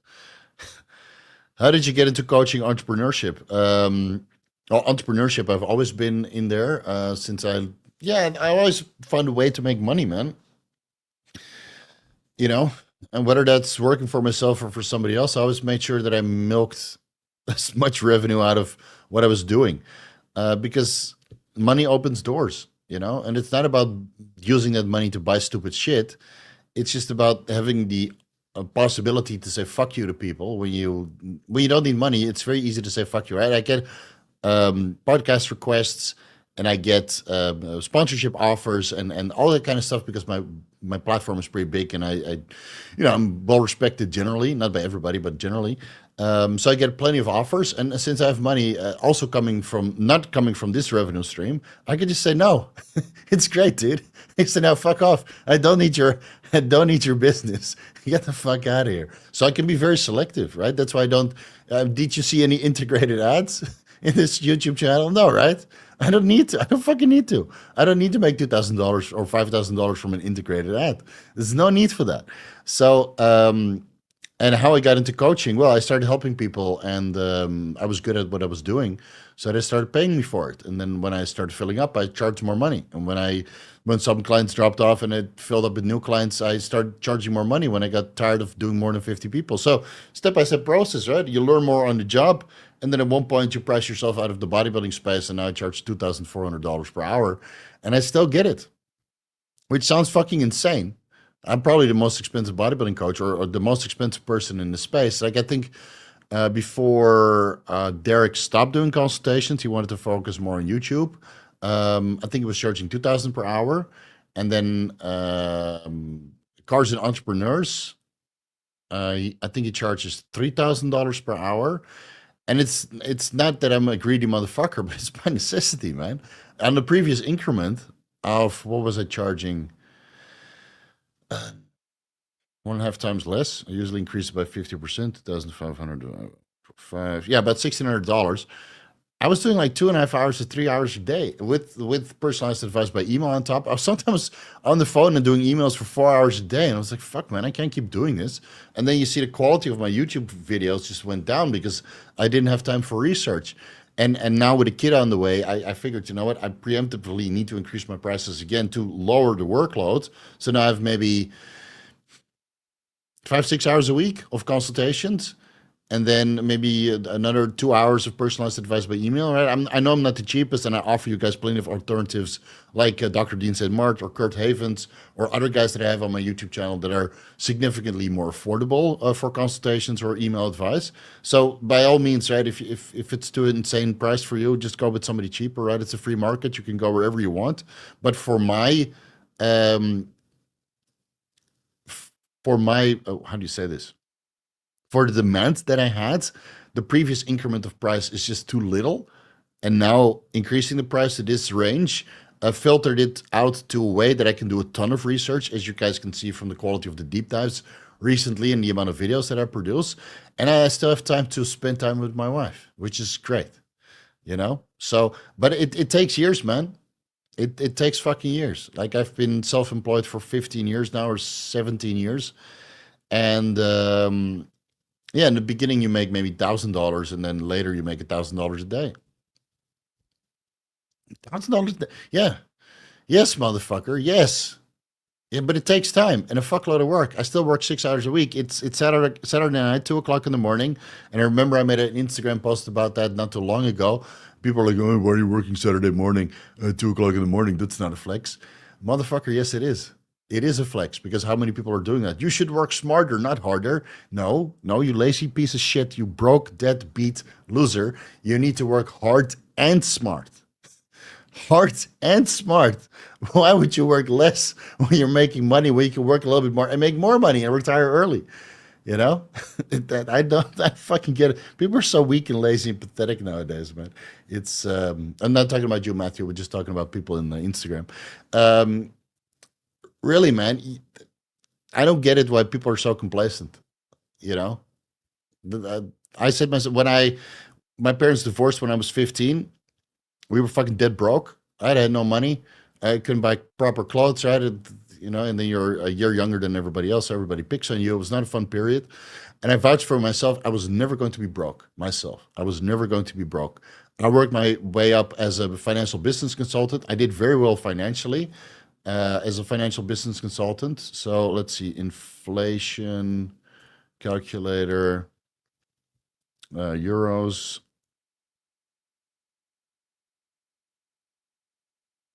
5,500 in 2000 in, geez, when did I stop? 2009.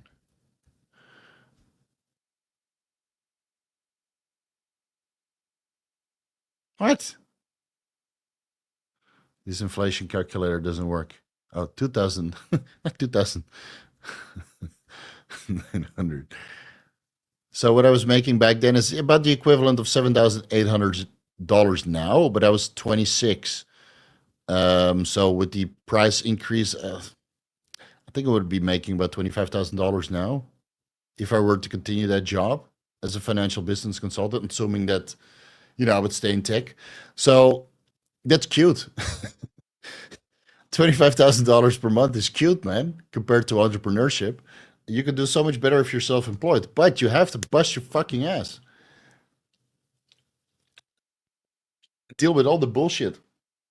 Dude, you get death threats, and you get the people that meet you in real life trying to talk shit, and you have no idea, man.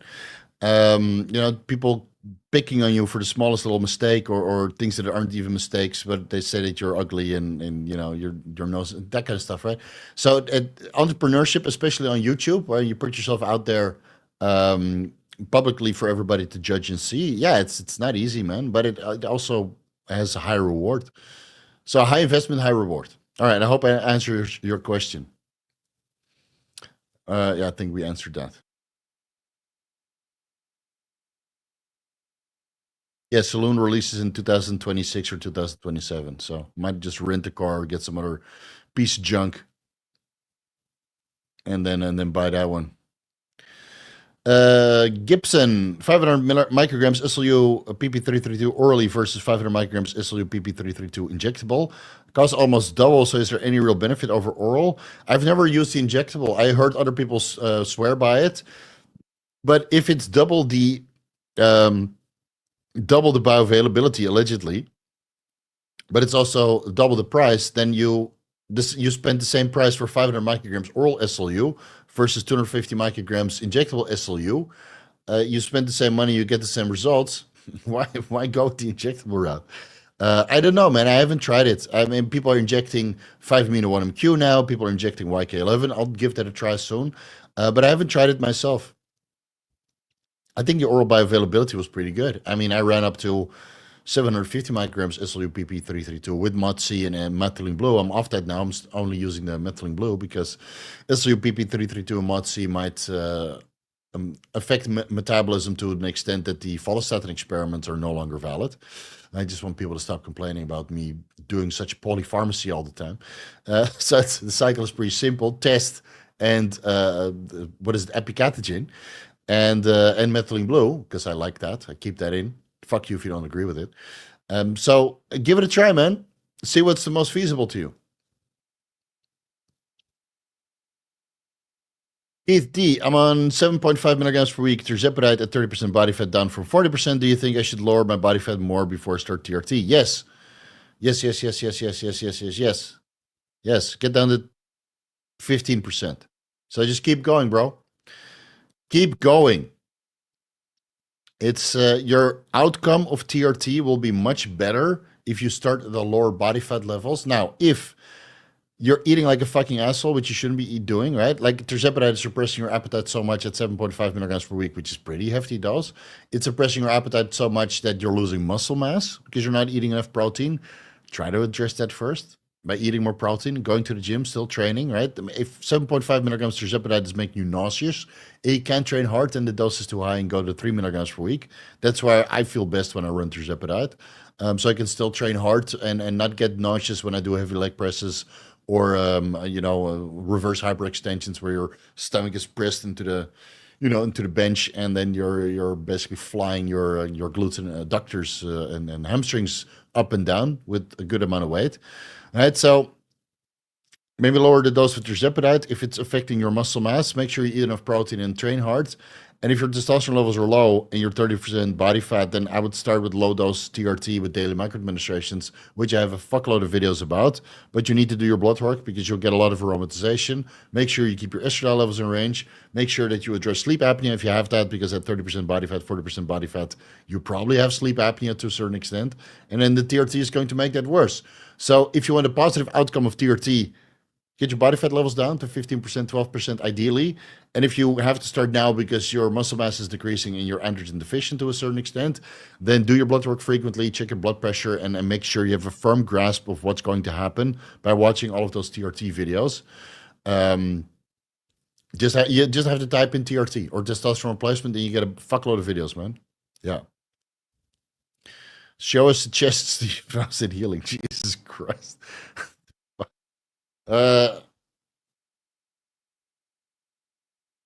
Still fat, but I'm getting some detail.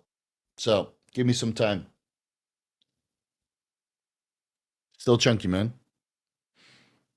In the morning, I look better, obviously. 2,400. Yeah, man. I didn't expect this myself, but supply and demand. Exactly.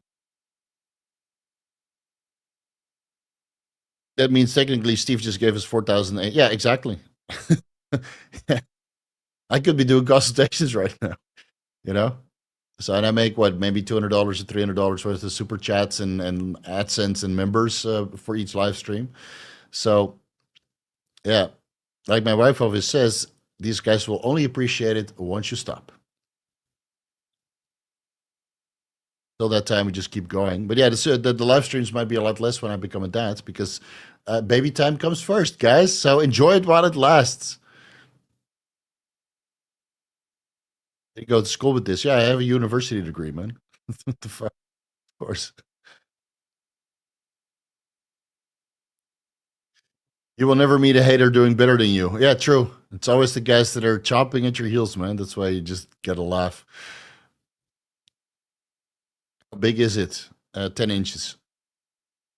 What's your favorite brand for multivitamin? I mean, Gorilla Mind is a great one, and then Alive multivitamin. I usually link them at the video. So Gorilla Mind, and you can find on Gorilla Mind Elite multivitamin. That's the one I take now. So that works well. Again, I get all my micronutrients covered. So I think it's a 3 capsules per day formula, but I take 2 capsules because I get more than enough micronutrients from my diet on a single basis. So just supplement a little bit. So I go through those bottles way slower than everybody else. And I did the same thing for the Alive multivitamin without iron added, because again, I eat a good amount of beef and vitamin C, which helps with iron absorption. So I get the Alive 3 a day, no iron added, but then I would take 2 a day because I get so much micronutrients from my diet.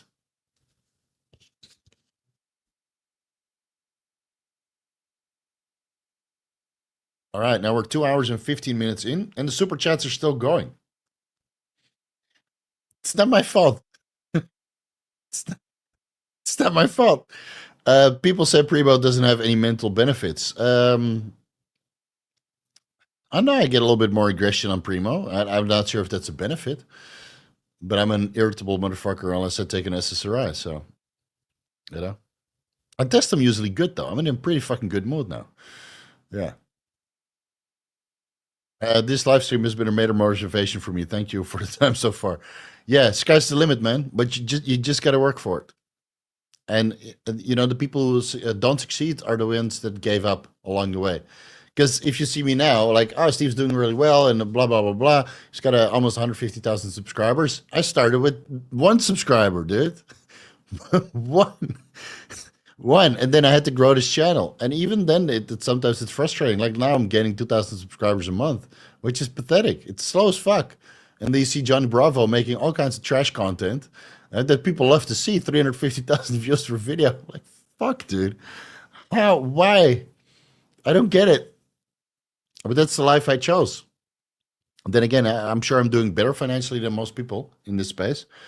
Because you guys using all of the affiliate codes, right? I make the deep dives. You guys use the affiliate codes. I wash your back, you wash my back, and everybody wins, right? You get the best information possible, and you guys use my affiliate code, and then I make cash. Yeah. So, but sky's the limit, man. It's you just got to work for it. And if people say, Steve's always working, Steve doesn't have time for me, fuck you, dude. It's my time. I have to put myself first, and my wife, and my future kid, and my cats. You know, Steve, you used to be so much more available. Yeah, that's when I was working for other people, being a coach or being employed. Craig Emick, Sub Steve, what do you recommend for jiu-jitsu guy having recurring injuries, including costochondritis and various knee and shoulder injuries from the years of training? I'm 46 and I'm running TRT dose of testosterone inhibitor of 160 milligrams. I'm not familiar with costochondritis and various knee and shoulder injuries, but have a look into the YouTube description section where I discuss how to recover from injuries and the surgeries. Since this question comes up like 20 times during the live stream, I just made a cookie cutter protocol in the description section. So next time, before donating $20, you could have gotten that protocol for free. But I'll take your $20, Greg. I'll fucking take it and buy myself some cheesecake and strawberry ice cream on the side. And all I have to say is that I'm not familiar with costochondritis. It sounds like a painful issue that you need to discuss with a doctor.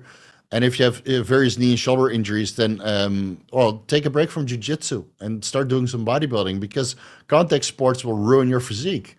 Obviously, right? You're in compromised positions all the time, rolling around on the floor with another man that might be stronger than you and more experienced than you. And what do you expect is going to happen? Like all these guys that do contact sports, after a while, they're fucked up, either from traumatic brain injury or from all these connective tissue injuries. So start doing bodybuilding, right? Bodybuilding is as long as you don't do crazy things with Winstrol and heavy weights, it's pretty sustainable, man. It's pretty sustainable. But contact sports, at one point, you just got to throw in the towel. And if you're 46 years old, maybe this is the time where you throw in the towel, give yourself 1 or 2 months or 3 months to recover with the peptide stack that's linked down below, and then pick up bodybuilding. It is what it is, man. Dude, I'm 40. I'm turning 42 years old, and I can't train at the same capacity. And I've done bodybuilding all my life, and I got all the money for MRIs and stacks, but I can't possibly do 10 plates on the leg press anymore, or crazy 5-plate deadlifts. I can't do it anymore. I'm getting old. It just fucking accept it. It's fucking accept it instead of tearing yourself apart. You know. It's probably not what you want to hear, but what you need to hear. So by the time you're 50, you can still walk around. Because if you keep going like this, look at Ronnie Coleman, dude.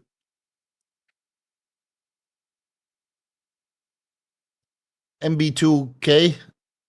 Hey, Steve, currently on CJC. Jesus fucking Christ, man.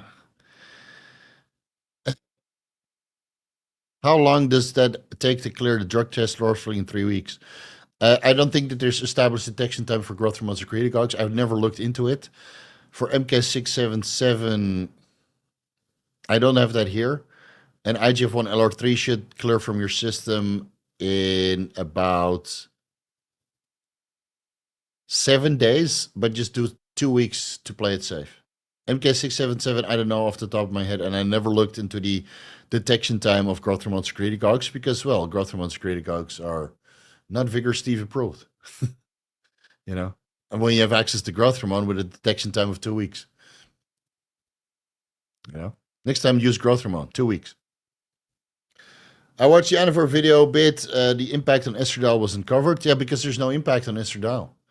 Can you talk about this briefly? There's no impact Anavar on estradiol as far as I know. I've never seen it on blood work, and I've never seen it in scientific evidence. On the edge now of low estradiol, but I want to run 20 milligrams Anavar pre-workout. Okay, add in the HCG, add in the Anavar, and good luck. As far as I know, there's no negative effect on estradiol. Masteron for some individuals, Bolderone for most people, Primo for most people. YK11 potentially will run that experiment soon. Proviron for sure, and then aromatase inhibitors. Tbol, no. Winstrol, no, but it lowers SHBG quite substantially. Anavar, no. Dianabol for certainly will increase your estradiol levels, but it's methyl estradiol, not actual estradiol. And then what's the other? Halotestin, as far as I know, no suppression on estradiol. So I think you're fine, man. If your estradiol is low, add in the HCG, throw in the Anavar, and enjoy the boners. How long you have to wait after having C19 before you can start a test cycle? Yeah, I don't know, dude. Discuss it with your doctor. I don't fucking know. I'm not an expert on C19.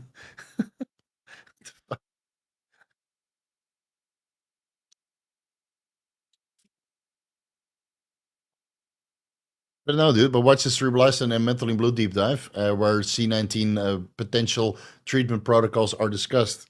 But I don't know. I had C19, I think, 3 times, and I was on a test cycle, so I just kept going. But I have a firm grasp of my health, and I have no idea how healthy you are. Like if you're 70 years old and you just had Flurona and you want to start a test cycle, then I don't think it's a good idea.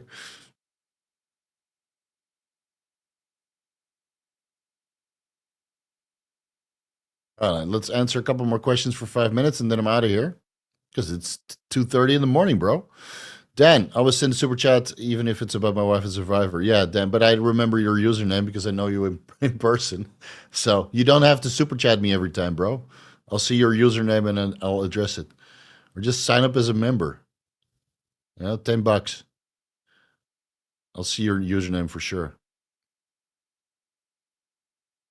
What are you currently running gear-wise? A measly 625 milligrams testosterone annotate split out over 2 injections, 112.5 milligrams or 312.5 milligrams testosterone annotate Monday, Friday, and that's it. And then epicatogen, 180 milligrams, which I will increase to 360 milligrams starting tomorrow. So that's it. No growth hormone, no IGF-1. I'm 105, 106 kilos. I look pretty fucking hard and dense in the morning. Right now I look watery, but it's the end of the day. Give me a break. And I'm slowly recomping, but I'll probably need another 2 or 3 months before I actually start looking good. So, yeah, that's it, man. That's it.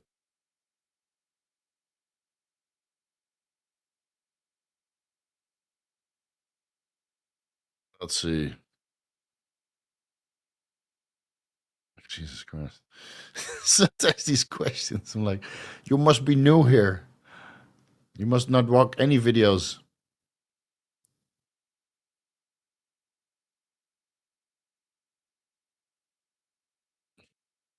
Carolyn, Steve, taking Mirabicron 25 milligrams, SLU 500 micrograms, 5-minute 1MQ 150 milligrams daily, and Monty 1 milligrams 2 times weekly. Should I add in albuterol? If yes, how much? I'm on a cut.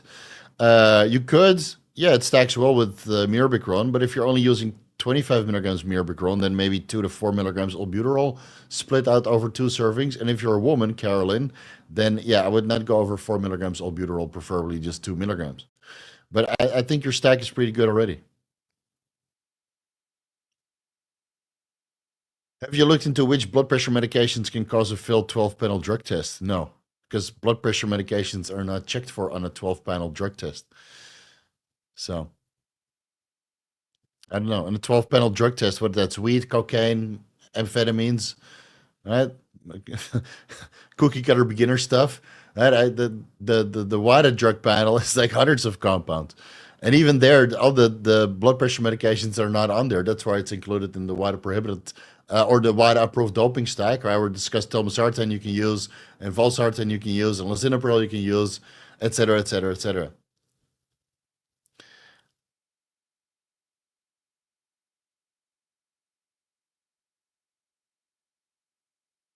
All right, this is pretty much more of the same. Okay, guys, let's wrap it up here. This was very fun. Thanks for allowing me to rant a little bit today. I hope you're not too offended. And otherwise, well, too fucking bad. We'll see you guys next weekend. Let's see. Next week we'll have the Anabolic Roundtable on Monday. That's already uploaded, so I just have to set it live. And then hopefully the Cerebrolysin Deep-Dive, and then I'll get to work on the DHT Bahtmate protocol. Now's your last chance to send in me your results. And otherwise, well, I'll just keep the disappointment to myself that nobody joined in. And I was pumping all by myself.